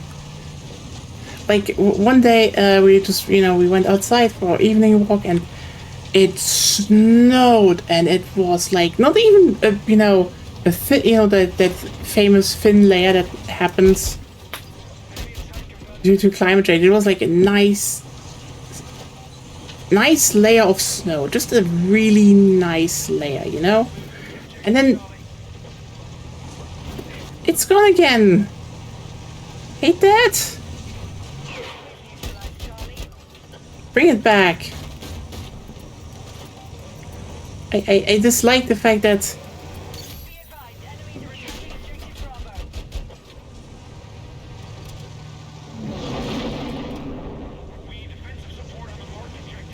yeah, I like snow, and now snow gone. Me sad. I like snow, but my skin doesn't like snow. My skin also doesn't like snow. Which I mean, okay. That's not what I mean. I mean, yeah, you have an even worse condition with skin.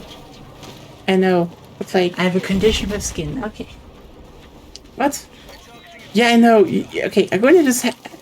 Can we talk about it openly? Doesn't matter. The problem is it's cold, it's dry, when it snows, it's also wet. Yeah. Makes my skin really itchy. Yeah, that's true. And still, snow is amazing.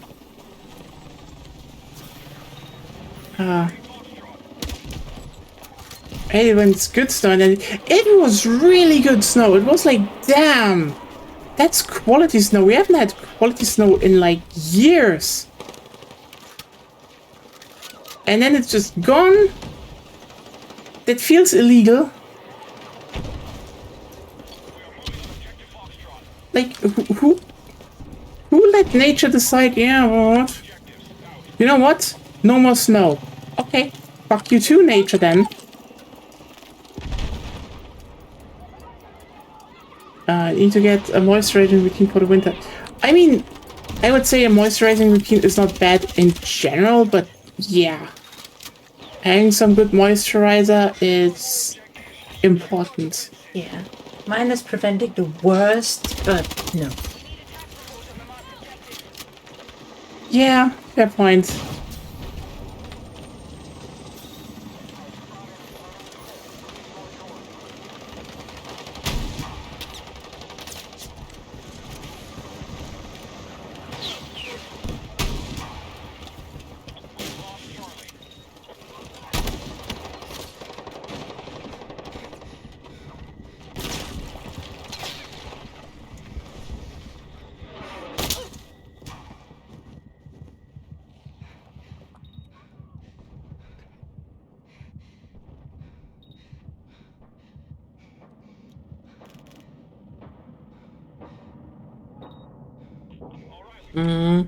Yeah. Like, moisturizing is ironically so important. And you don't really think about it when you're young.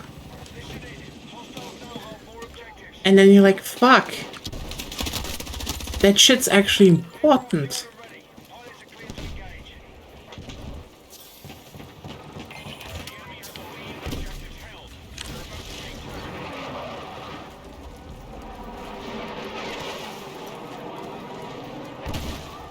And then you learn the store-bought stuff is just, like, literal crap most of the time.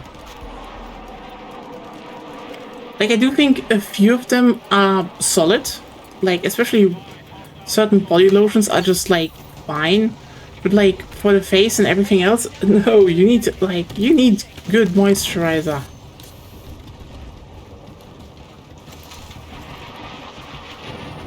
Wait a second, what do we have here? We have... Ooh, minigun. Oh.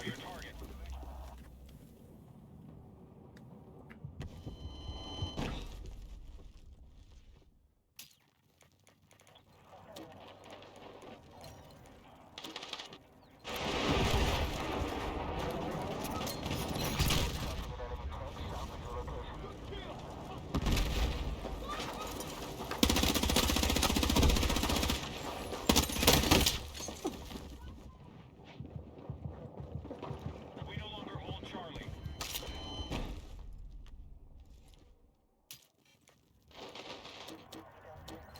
We're attacking objective Foxtrot. Objective Charlie has been secured.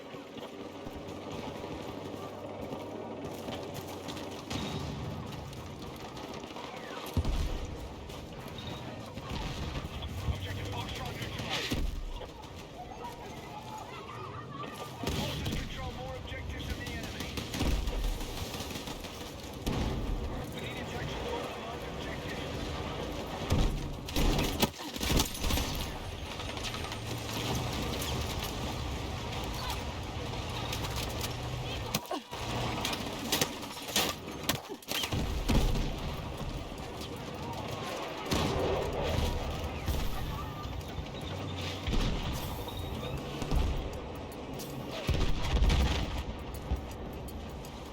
We are moving on objective Foxtrot.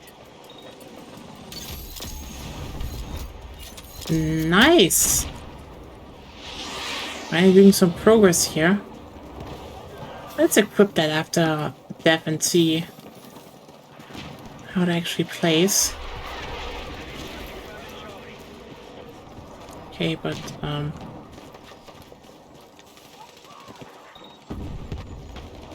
there you are.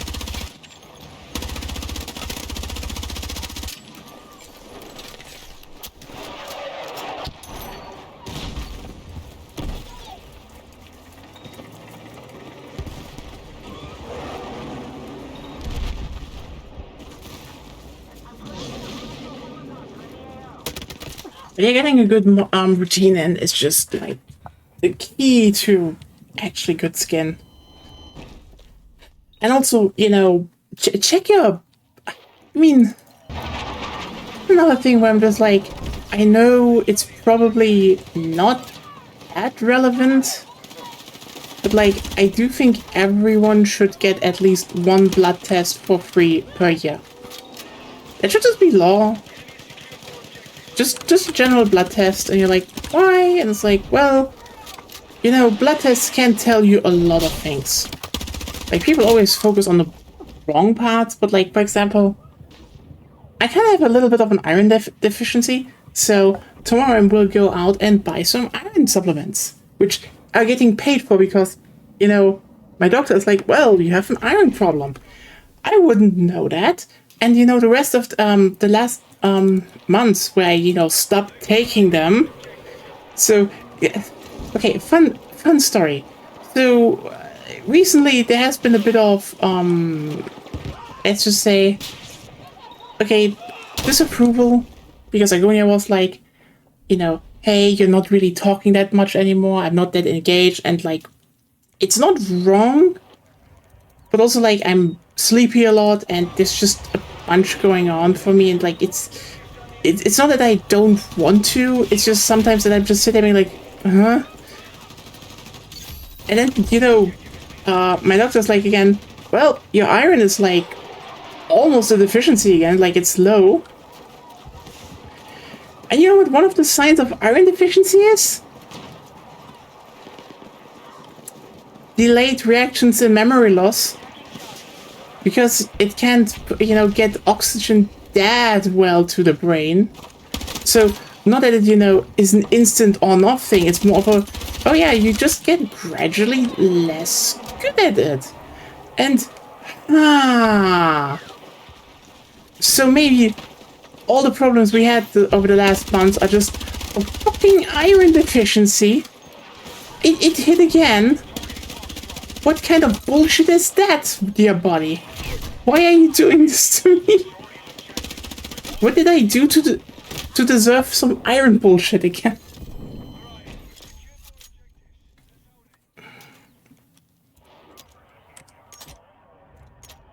You know? Slightly annoyed here. Very slightly.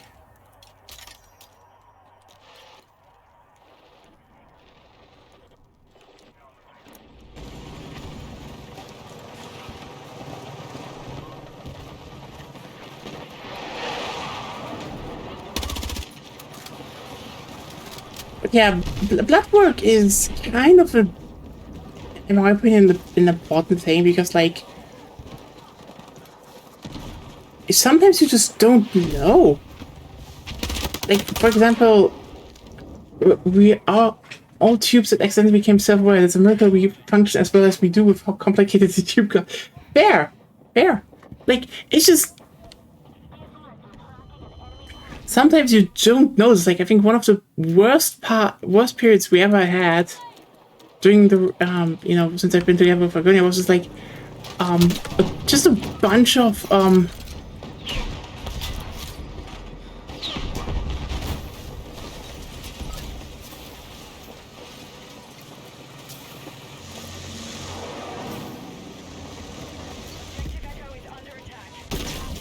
it was just like our,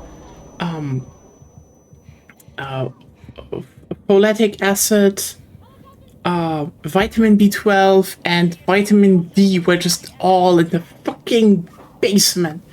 Which is like, oh, so that's why we feel bad. And you know, apparently now I have an iron problem, slight one, so... Yeah, you do not retain it well. Yes, yeah. So, you know... Tomorrow, I hit the, gonna hit the, how's it called? At the pharmacy, get some pills, buy a 6-pack of, you know, juice. Because you're supposed to actually take them with, you know, a high vitamin C thing, so, yeah, fucking, I don't know how to, like, it's not orange juice, but it's more, you know, all fruits in one, because I don't like orange alone as a taste, so... Just a, you know, a juice with a lot of... It's okay, because I'm eating a magnet. That reminds me of the,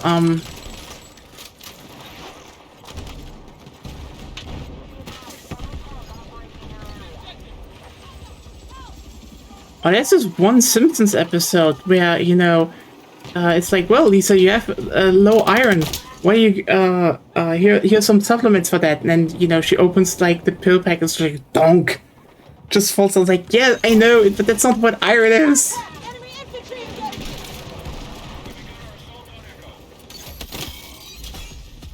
Oh, nice. Nice, we have it done. Ooh, we can actually switch again after this round.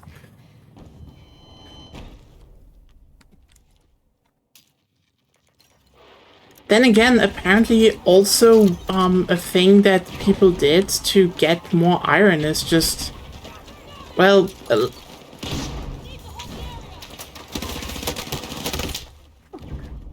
put a nail in an apple and, you know, then eat the apple, which apparently works. Problem is,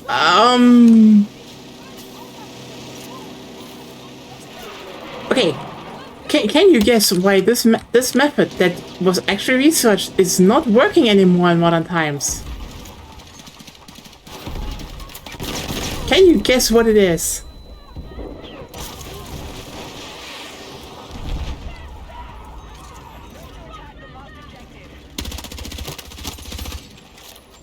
Hostiles now hold more objectives. Out.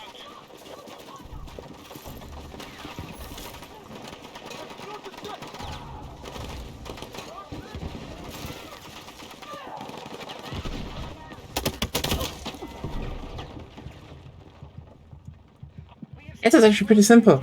Nails are not made out of iron anymore.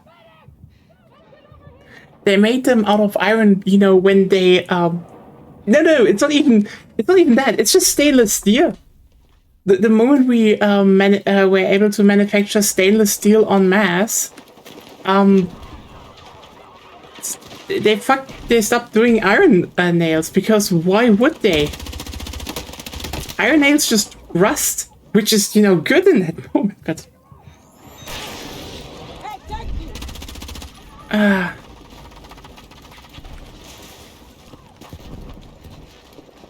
yeah, it's just it kind of makes sense, right?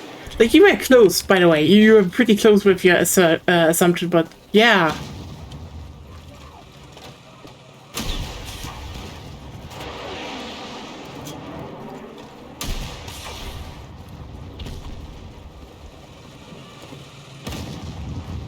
Charge set. Stand by. Hostiles now hold more objectives. Out.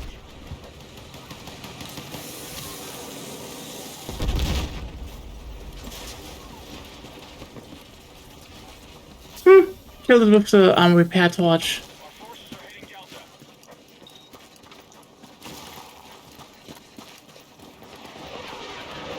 That tank wanted to die, I'd say. Our forces control more objectives than the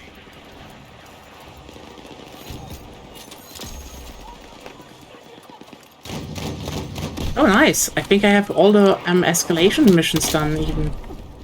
Huh?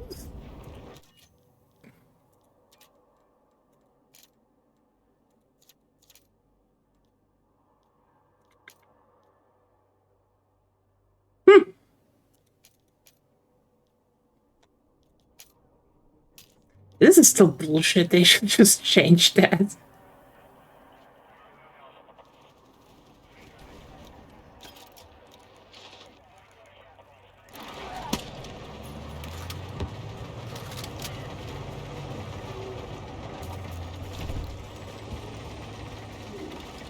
Oh well. But yeah, there's a bunch of stuff that always changed. You know, something that never changed, because, like, for example,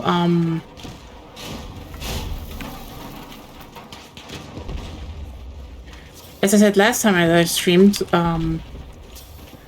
it's kind of interesting that stuff like the jerry can basically, you know, got designed, was perfect, and the only reason it didn't get adapted as well, as fast, was just legit incompetence. Which is kind of funny to think about, you know? Just like, imagine you have a war to do, and then you're like, we don't want to have those, you know, fuel cans that are good. And then you're like, okay, but what if we do those those fuel cans, but bad? Kind of interesting.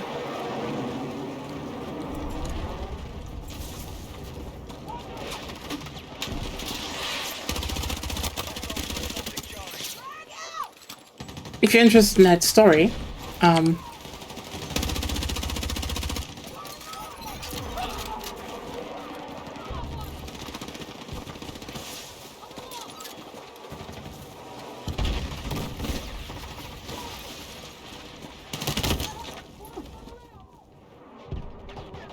da da da da da da.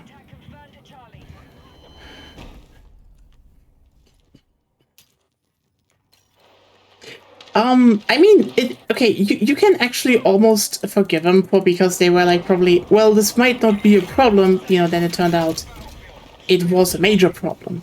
Because, okay, so, like,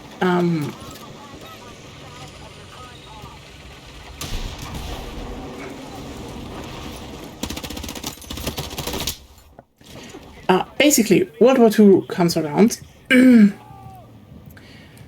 People have a problem. You know, tanks are a thing, and also, you know, trucks and all that. Like, the whole mobile warfare thing, you know? The whole mobile warfare thing is just happening. The thing is... Okay, this means you need to, actually get fuel across. Problem, the fuel cans suck. Period. Like, literally, the British call their fuel cans, which are like, you know, basically old water cans. They literally call them flimsies. And if your fuel cans are called flimsies, it's not a good sign. Let me tell you that right out of the gate. And they had like over 40% fuel loss, which is bad because yeah, the problems they had were like basically the fuel cans were not designed well to be on trucks for mobile warfare. They were, you know, they were made so they could sit in a base and be used there because, you know, World War One, fuel was like, you know, put onto, you know, was put in a tank and then the tank drove. That's a lot of fuel loss, yes.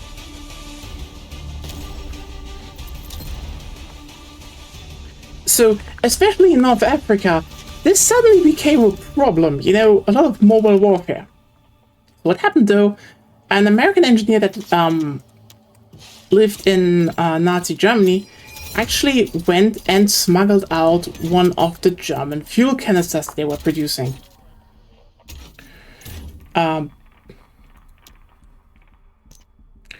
Which is, you know... Let me look it up because we can...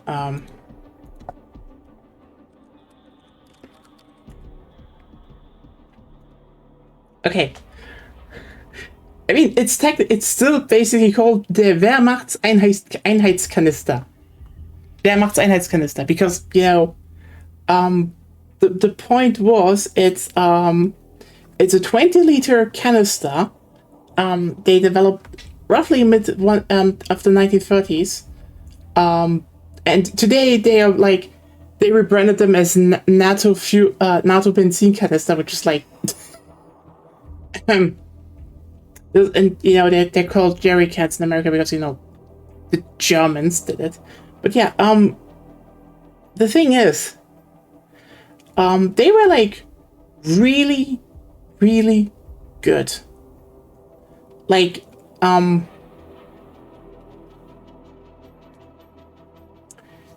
basically, you know, if there are one, there's like an old one which was, you know, in triangular, but like the new one,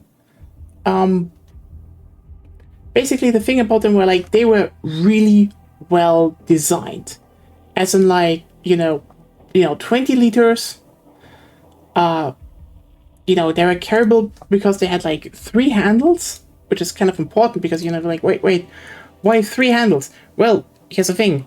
It's basically, you know, basically just stamped, and, you know, welded metal, and like 3 handles because you can, you know, carry it with 2 hands. You can hand it in a chain. 2 people can hold them from both sides. You can hold it in the center. You can maybe grab multiple ones at once. It's really well thought out. And, you know, you have like the cross indentation on the side that is there, so the can expand and retract because, again, it's fuel. Unlike water, fuel expands a lot. And, you know, then, you know, it has like a pouring device, like really good stuff. Like, actually, one of those where you can say, you know, the myth of, you know, the German engineering actually came became real.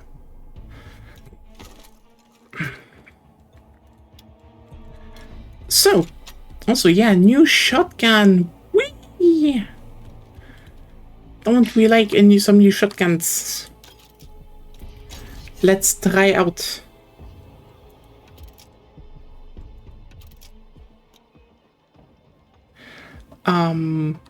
Yeah, so basically what happened? They went and were like, okay. You know, those were tested, and turns out those cans had absolute, basically had no fuel loss. So suddenly you have to face the fact that you have mobile warfare, your fuel canisters suck, the enemy's ones don't. What do? Correct, you start hoarding them as much as you can. Again, that one was actually smuggled out.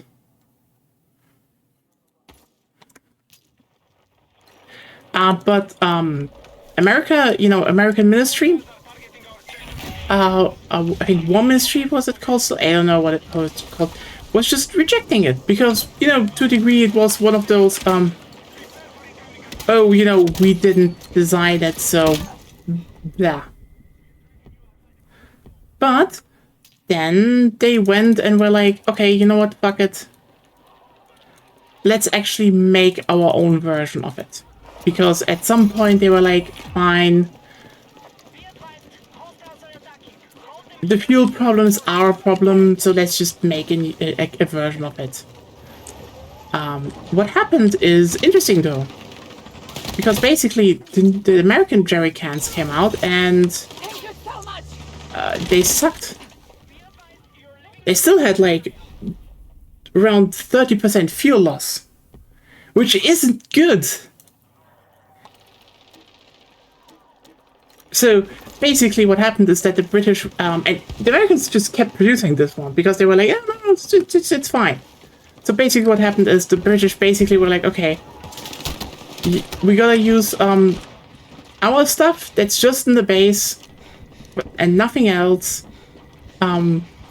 Anything semi-important, we're using the Americans ones for, and all the important shit that gets the German ones. Because it was that bad. So, what do you think might be the one change they did that just so catastrophically diminished the effectiveness of a fuel can?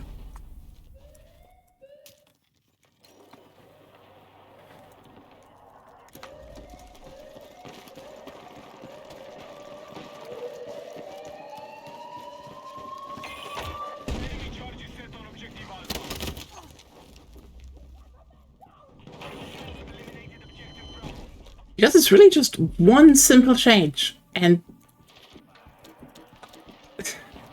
no, they changed the welding. See, the British cans, the original, the flimsies, they used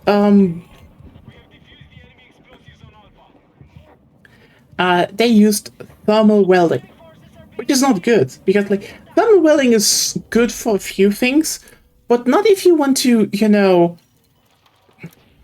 let's just say, have a liquid that, you know, expands a lot. And then you have the Americans who were, you know, looking at the German welding were like, you know what, we can just use roller welding. So basically it was just, you know, fused together, those the stamped metal. Which is like,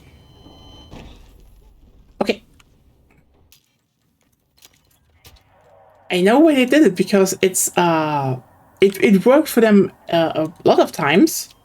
Like there were a bunch of you know, American designs that legitimately used, you know, roller design, you know, for example, in weapons and such, and it worked out. But the problem is, again, we're talking about fuel retention. Compared to that, the German design was arc welded, you know, from the inside. Basically, it was arc welded in a very specific way, so there was just no way this thing could leak because it was actually like literally fused together. And yeah, just because Americans were like, we can save some money here. Whoops. Literally worse. And that's the thing. There are things where you should never ever fucking skimp on production. By the way, you know how this was rectified later? Because basically the British got those cans and were like, the Americans were like, this sucks. So they started making their own cans, you know, with arc welding.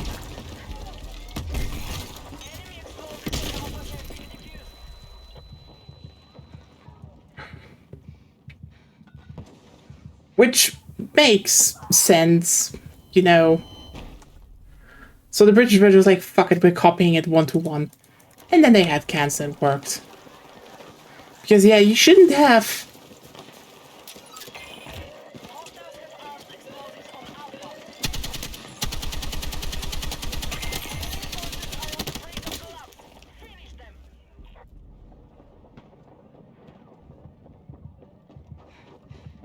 You shouldn't have this bad of fuel loss.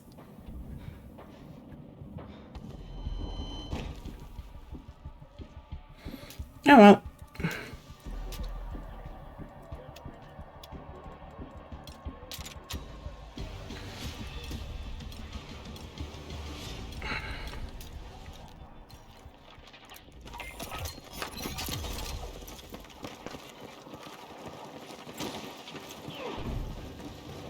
Engineering! I don't know much, but I know enough.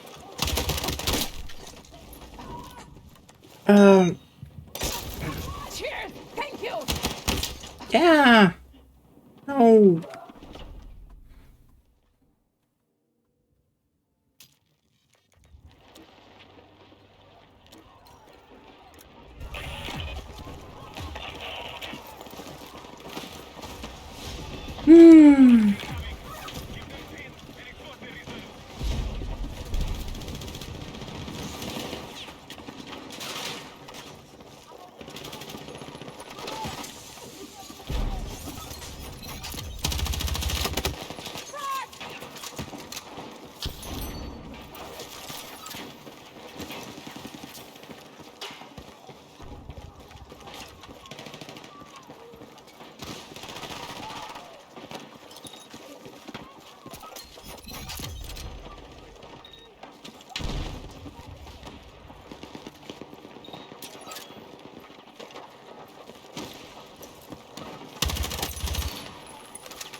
Hmm.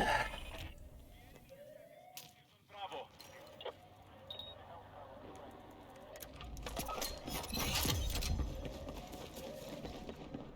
You're leaving the battlefield. Return to combat.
Okay, time to...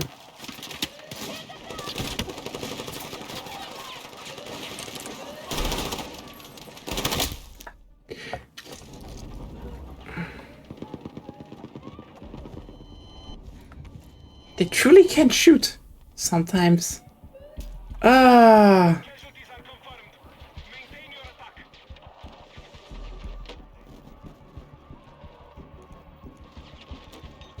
Enemy forces have captured our position.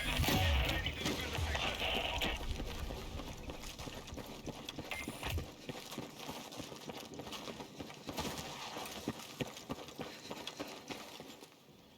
oh well. But yeah, hopefully a bit of a slow week ahead. Otherwise, I don't know. Take what you can carry. I mean, you will probably hear in a few, you will probably hear tomorrow or like later how well the iron works if I feel better. Take what you can carry. Oh, that's almost perfect. And yeah, otherwise, hope you all grabbed Vermintide 2 while it was free. As said before, gonna be that on Friday, hopefully in a better state of mind. I'm here. Let's go. I still wanted to actually get at least one character to level 30 while there's double XP, but we'll see how that works out.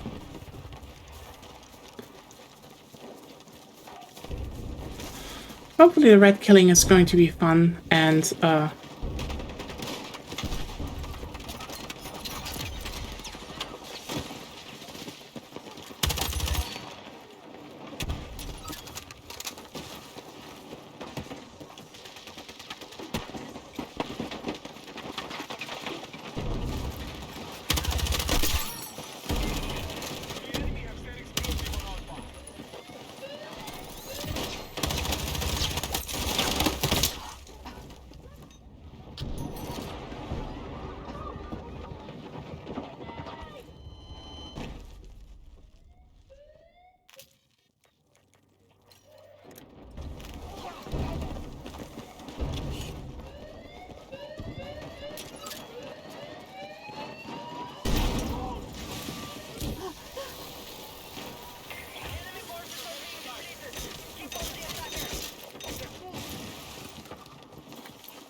yeah. Didn't I just also do the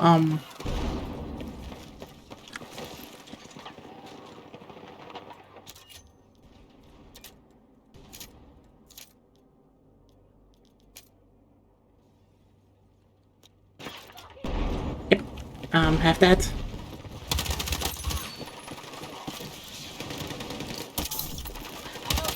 Let's move.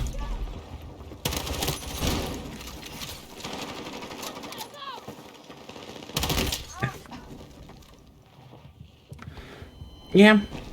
Yeah, if there is ugh. See, that's what I mean. Usually I was able to just fucking talk all the time when I played. Now it's like, I want to talk about Vermintide 2 and how red killing is fun. And then I just have the whole brain fogged up a bit. That's just not good. You know, I should not have that much, what do I want to say? No, it's fun. I mean, I probably spread myself a bit too thin with my leveling when I played back then. So I do want to get Sienna at least to level 30, because I do think, you know, if we stream this a bit more actively, and I know a few, you know, newer people join, especially next Friday, you know, we probably have one, maybe two slots, depending on how long Ruben wants to play, 2 slots open. We could help people. But I do think until then I should try and get, you know, level 30 with Sienna, because Fire Mage build would be good to have, a good one. No matter which difficulty, because I can just, you know, kill the hordes and be like, oh, fine. They're horde down.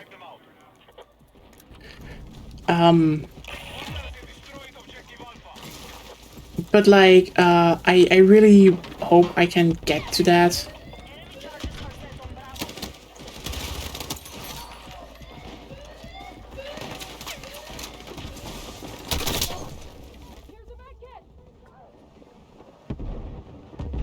Because then I can play the Grail Knight! Woo!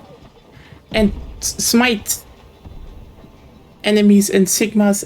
No, not in the Sigma, in the name of the Lady of the Sea. Right, Kruber is a Breton. He's doing the whole knight shtick. I'm amazed how they never attacked B. And like the moment they have like 8 tickets left, oh, they was just like... Four hands. Don't care.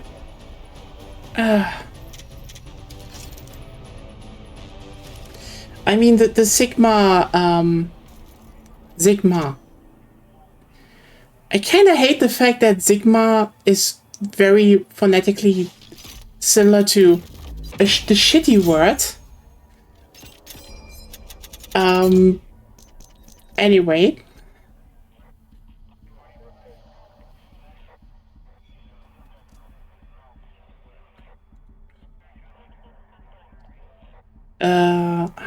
What I want to say, and yeah, that's Agonia's character. She likes to play Seltspire.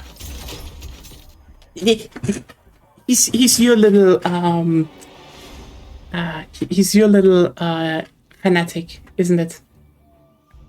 Hazel has like great dialogue with people. He's just way too stuck up for his own good. Okay, you know what? We're attacking.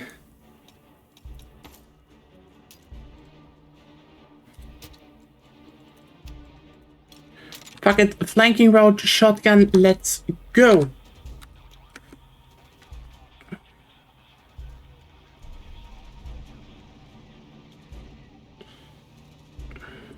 But yeah. I'm going to be mildly excited for that. I just really hope I get there, because we always fail in some missions in stupid ways, and it's like, why is the tank burning?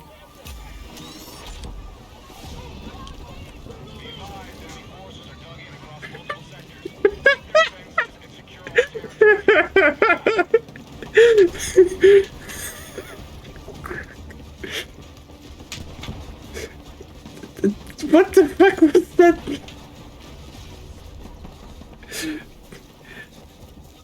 This is like, yeah, round starts opened. Why is that tank on fire? Okay.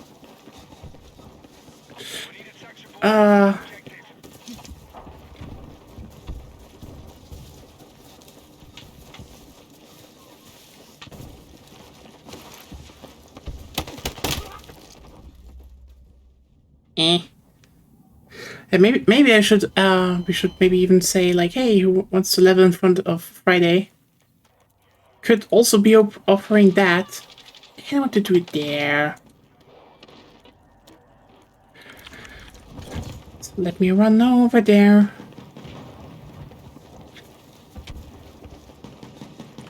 Honestly, Eastwood is really like the most beautiful map in the game right now. I mean, yes, it's just Southern California and the suburbs I despise, but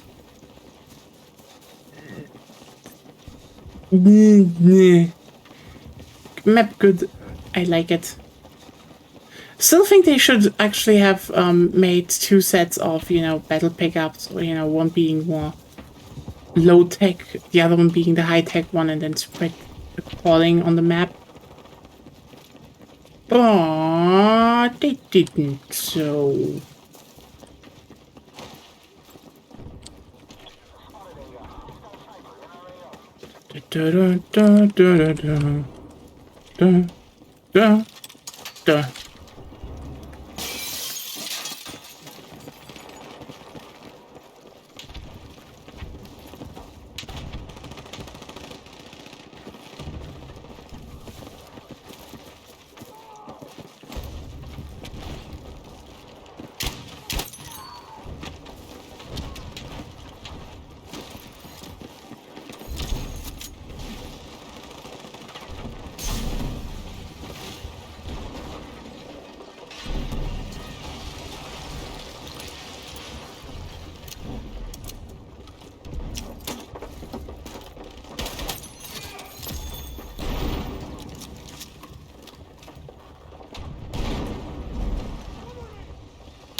Hey,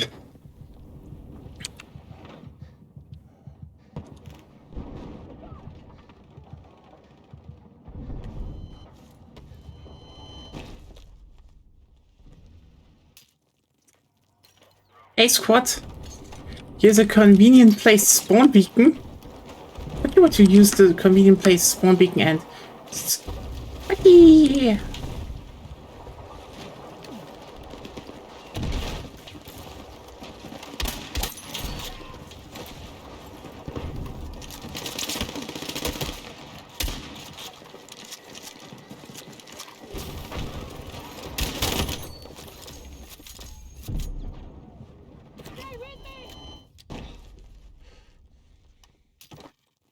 Well, now we're talking.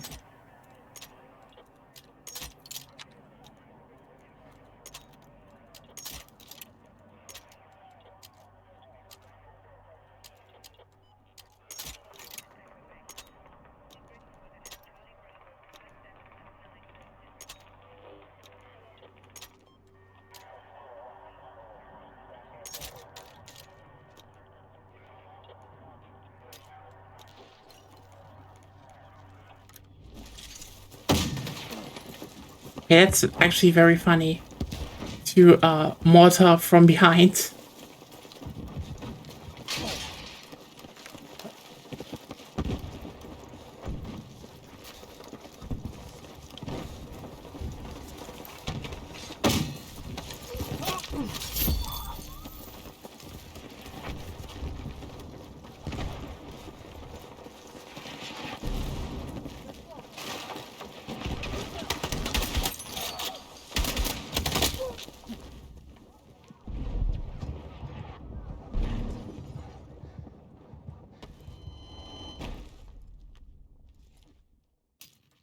I don't think the shotgun is that good.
Why are you shooting at, you dumb idiot?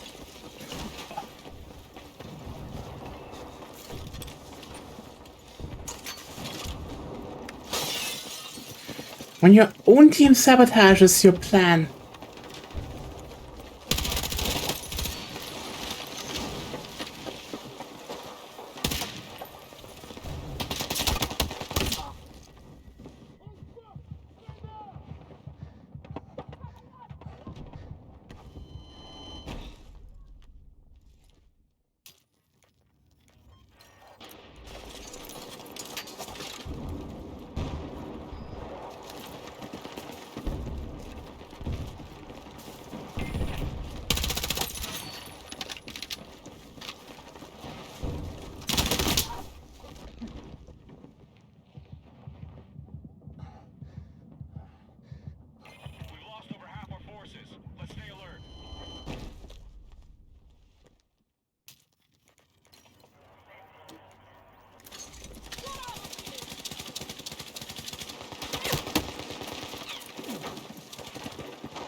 Da da da da da da da da da da da.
We've got mass casualties. We've got to stop our losses. Maybe where's the tank actually?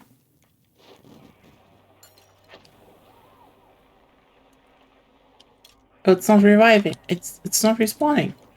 Oh!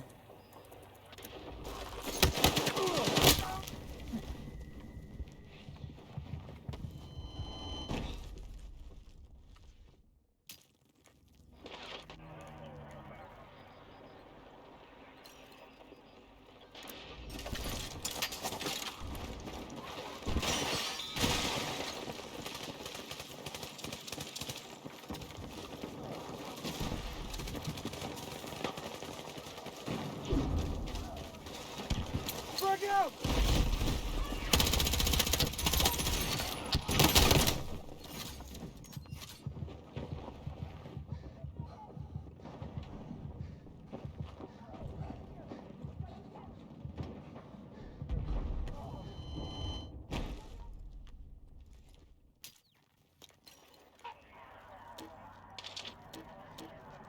And now it respawns.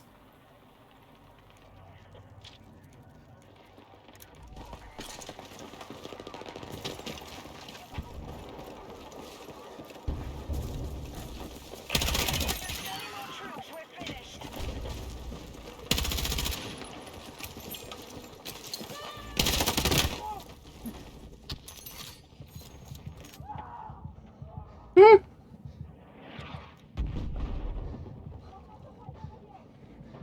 Slowly getting that bullshit out of the way. But yeah, the shotgun is like, I don't know, maybe on some map, in some form, but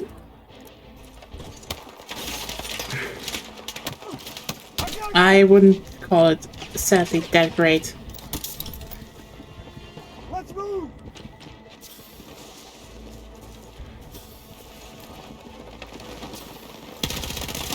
I feel like in video games you always only have like two types of shotguns that are really good. And it's either the, oh, how the fuck did you know that? You know, it's either the, full auto or the pump action. It's either or. Simply because, like, you know, either the full auto is just like, you know, yeah, let's just spam the shit out of everything, or it's the pump action because one shot, one kill. Everything in between is always just lacking, you know?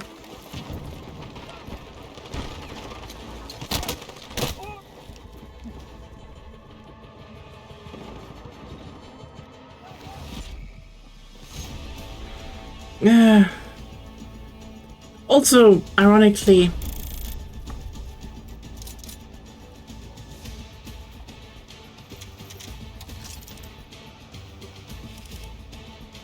I say, there's this thing, with, I just realized one thing today again, and it's simply the fact that, holy shit, Payday 2 really is like the best co-op game out there to a degree. Like, here's the thing, I like Vermintide 2. I also like Space Marine 2.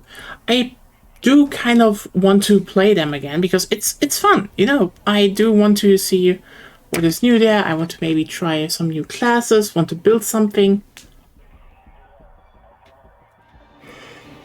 It's not Payday 2.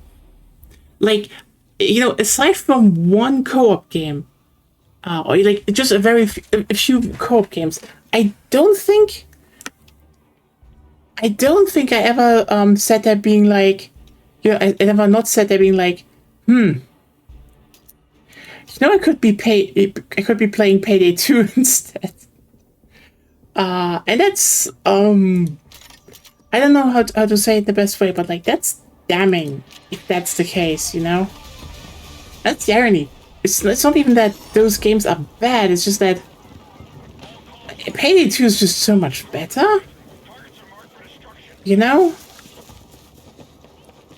Like, for example, okay? I do think Vermintide 2 is a good game. Space Marine 2 is a good game. Thing is just that both fall into this category of, oh yeah, we kind of want to have an RPG system in our co-op game, but not really. Like, I mean, not that it doesn't work, but like, okay, so we have, what do we have? Here's a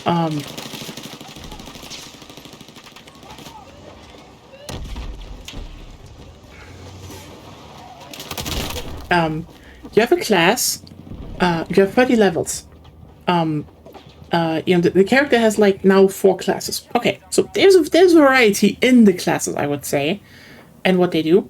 Fine, I give it that. So you go and you play, but then it's like, oh, you can just choose between one of 3 perks every 5 levels. Space Marine, choose between, you know, a perk every few levels. One of 3 perks. I'd say they have more, and the fact that you can, you know, customize your weapons, and, you know, I think it works better, and I would say World War Z also, to a degree, works better with that system than Vermintide 2, but it's just like, oh yeah, you know, here's the class, and then that's that. Well, you know, I think Vermintide, World War Z actually, you know, allows itself to just be like, yeah, you know, this one person, you specialize on healing, cool. Like, actually, you're a good healer now. Who diffused that, anyway?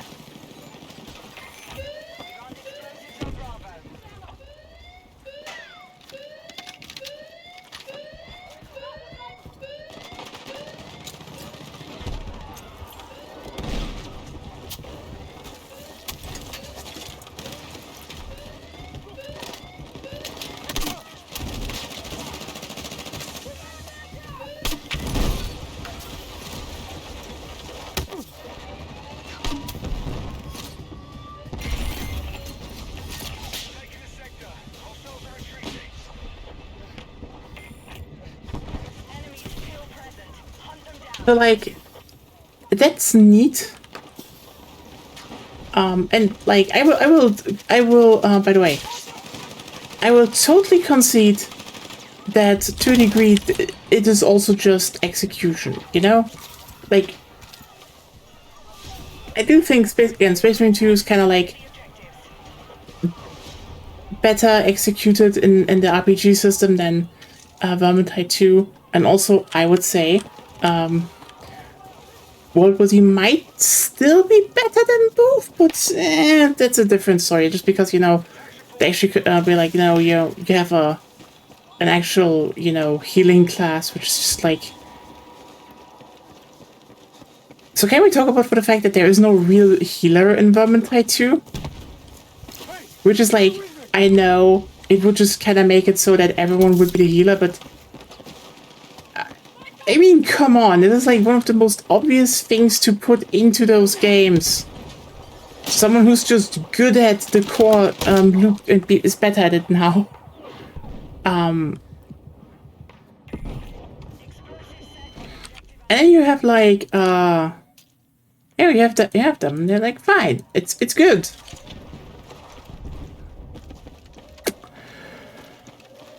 And then you just look to your side and you see these magnificent big skill trees in Payday 2, and you're like, fuck. You can build so much bullshit with that. Like, I mean,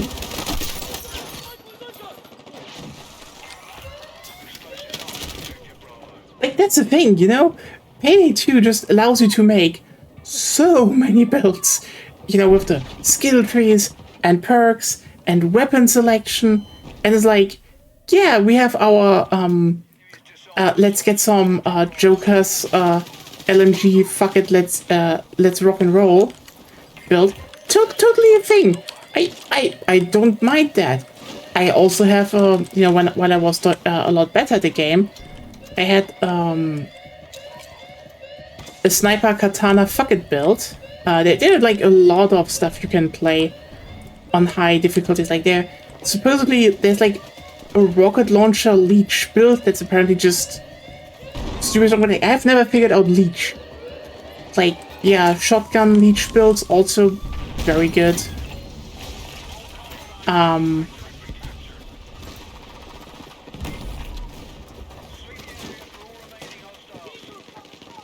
Yeah, there are a lot of shotgun builds actually. There's I mean, okay, you basically always use shotgun for stealth because how the game works, which is again weird. So just so you know, because Payday 2 is jank, one of the things you need to keep in mind when you want to stealth is the fact that the idea is you either kill enemies in areas where they, you know, are not seen, or you kill them in, you put them in the body bag and then hide the body bag. That is the general idea. I think they just realized and then, you know, well, gladly never fucking changed. Is the fact that you have the like when you shoot someone, their body gets launched a little bit, and then people figured out that certain weapons launch bodies further, and after the change that well, you know, silence is just silence now, and there is no loud stat anymore, thank God. People realized, wait, we can just use the shotgun and go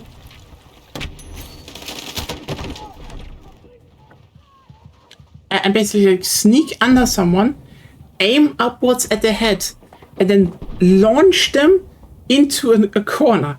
Because so how the game is also programmed, which, you know, makes this possible, is the fact that NPCs only see dead NPCs if their head is clearly visible. So there are heists where like the optimal strategy is kill a certain fucker in a way that their head glitches into the wall or a server or anything, and everyone just walks by them. It's like, well, that's a body, I guess, but there's no head, so what should I care for? And it's glorious. Or it's like, oh hey, wait,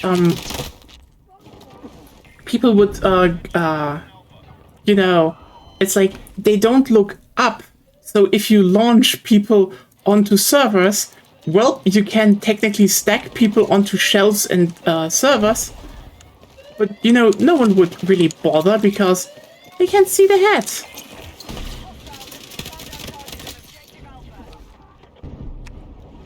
Which is hilarious. Again, Payday 2 is amazing. And shit like that never made it into Payday 3. Which is like, yes, I know, I know it was unintended, but come the fuck on. The game just doesn't have anything like that. Which is, you know, one of the other things I find very interesting to the fact that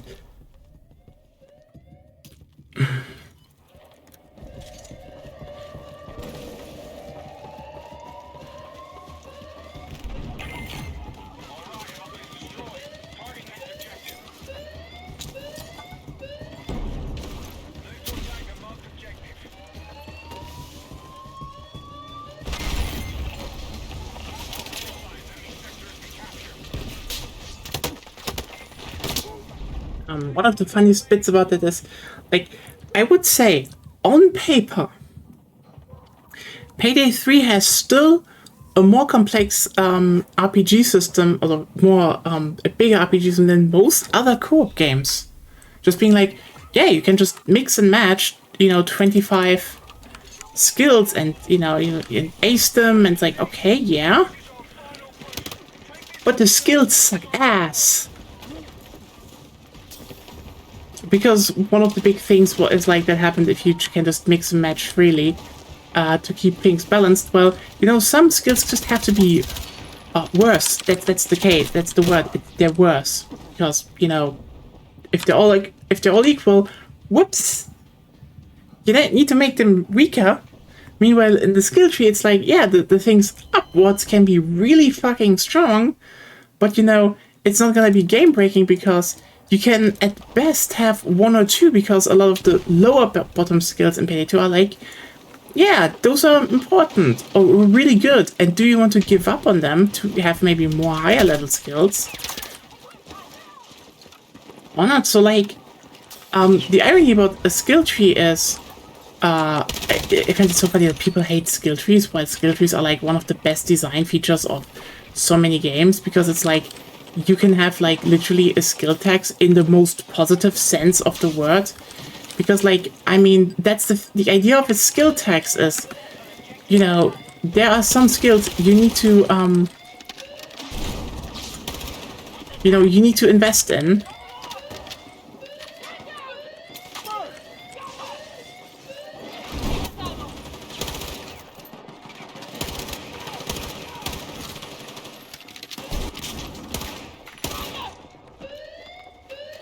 So, you know, you don't have as much money to pick all the heavy ones. Oh, Is there a method to the madness? Yes, indeed. Which is why I just have a bit of a, you know, warpath with all the... yeah, you can just pick one of 5, because like, it's fine. I don't hate those games, it's just... Again...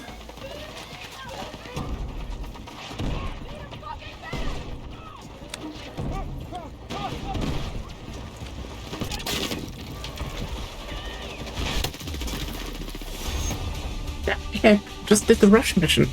Well, that's a good way, good place to stop even.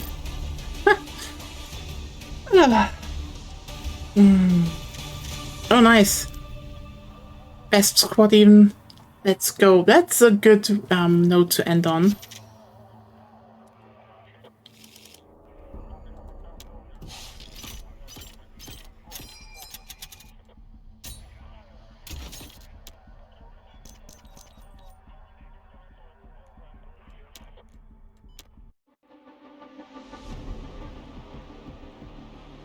Ah, yeah, it's so weird because like every time I see, for example, a zombie co-op game, I'm like, damn, I wish they, I wish they had like their class system, but also the skill trees a la Payday.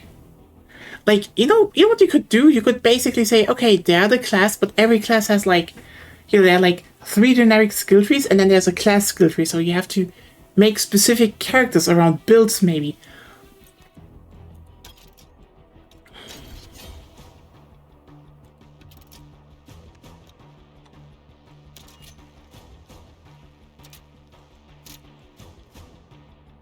Oh. Let me just check. Da-da. Yeah, that's the Russian breakthrough done. Damn. Didn't expect that to happen.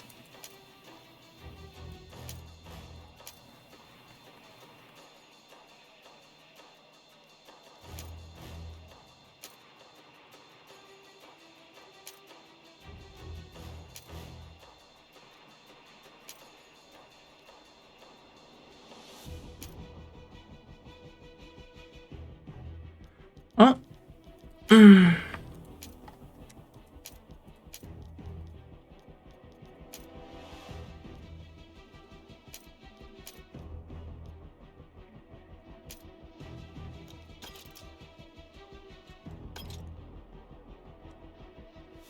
I am. I just want to have like nice meaty RPG systems, and like everything else is just, this is fine, but oh, probably will talk about that soonish again. Again, if you have Vermintide 2 and you want to join, there probably is a slot open on Friday. Yeah. I guess I just really like RPG systems where you can actually, take a character or, an idea. Like, do you have the base gameplay and then you just yoink it in like a very weird way. Like that's the biggest problem most RPG systems have. They just have very flat horizontal progression. Like it's basically, I said with the whole you can just choose between 3 perks thing. It's, yes, the perks give you a variety. Yes, they have impact. Yes, they have some form of, they are a form of horizontal progression, but it's more like technically you're just vertically progressing upwards with, better weapons. And then, there's also some horizontal progression. So like, oh, you get stronger, and then like just a bit tilted to the side. And meanwhile, Payday 2 is just like going almost, in a 45-degree angle away from the start point, just being like, see you fuckers. Call me when you want to have some good stuff like how was it called? The drunken person build. Stoic. That was it. And again, the only other co-op game I know that ever dared to go in a similar direction of which is I think is actually less vertical progression than Payday 2, because like Payday 2 has a lot of stuff that is just flat out increases of power, due to the fact that you modify your weapon, and a bunch of skills are just like you pick up more weapons. Like that's, for example, on perks and such. It's just, there's a lot of stuff in Payday 2 is just like, it's better, but then there are also a lot of skills that are like, you can do shit differently. The only other one I would say that does it in a similar way is Back 4 Blood after the rework, because there's also like, see you fuckers, build what you want, bye, and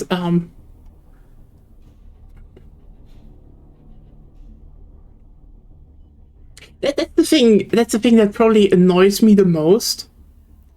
Is like, I played Back 4 Blood recently, and interesting. There are some builds, like there are melee builds in there, and one of the most interesting thing about melee builds in Back 4 Blood is they all revolve around the fact that you gain temp health by killing enemies in some form. Every melee build has that, which also makes melee builds incredibly strong. Like, you want that. So, Vermintide 2, basically every character from what I know has a temp health skill on their first level. And you always pick that one. And it's pitiful in comparison. Like, it's so weird to compare because, like, yeah, I know Vermintide wants to be a melee game first, and fine. But, like, it's still funny that I look at, you know, how much temp health I get with my current character. Agonia has it better. Like, her character actually gains a lot of temp health on with. So, like, I think certain characters are just better with that. But still, it's like, if you don't go onto temp health regeneration through melee in Back 4 Blood, well, you had guns. You were, like, literally the backline. Fuck you. I do. You know, there's a boss. Fuck you. Major damage. And I don't have that, ironically. Because the major damage to bosses is not me. It's another melee character. It's just, yeah, it just feels pitiful, and that's kind of sucks. Anyway, ramble too much about Back 4 Blood and Vermintide 2. See you all tomorrow for EDF. A game with very fun classes, actually, and a lot of stuff. And killing aliens, so, yeah. Bye!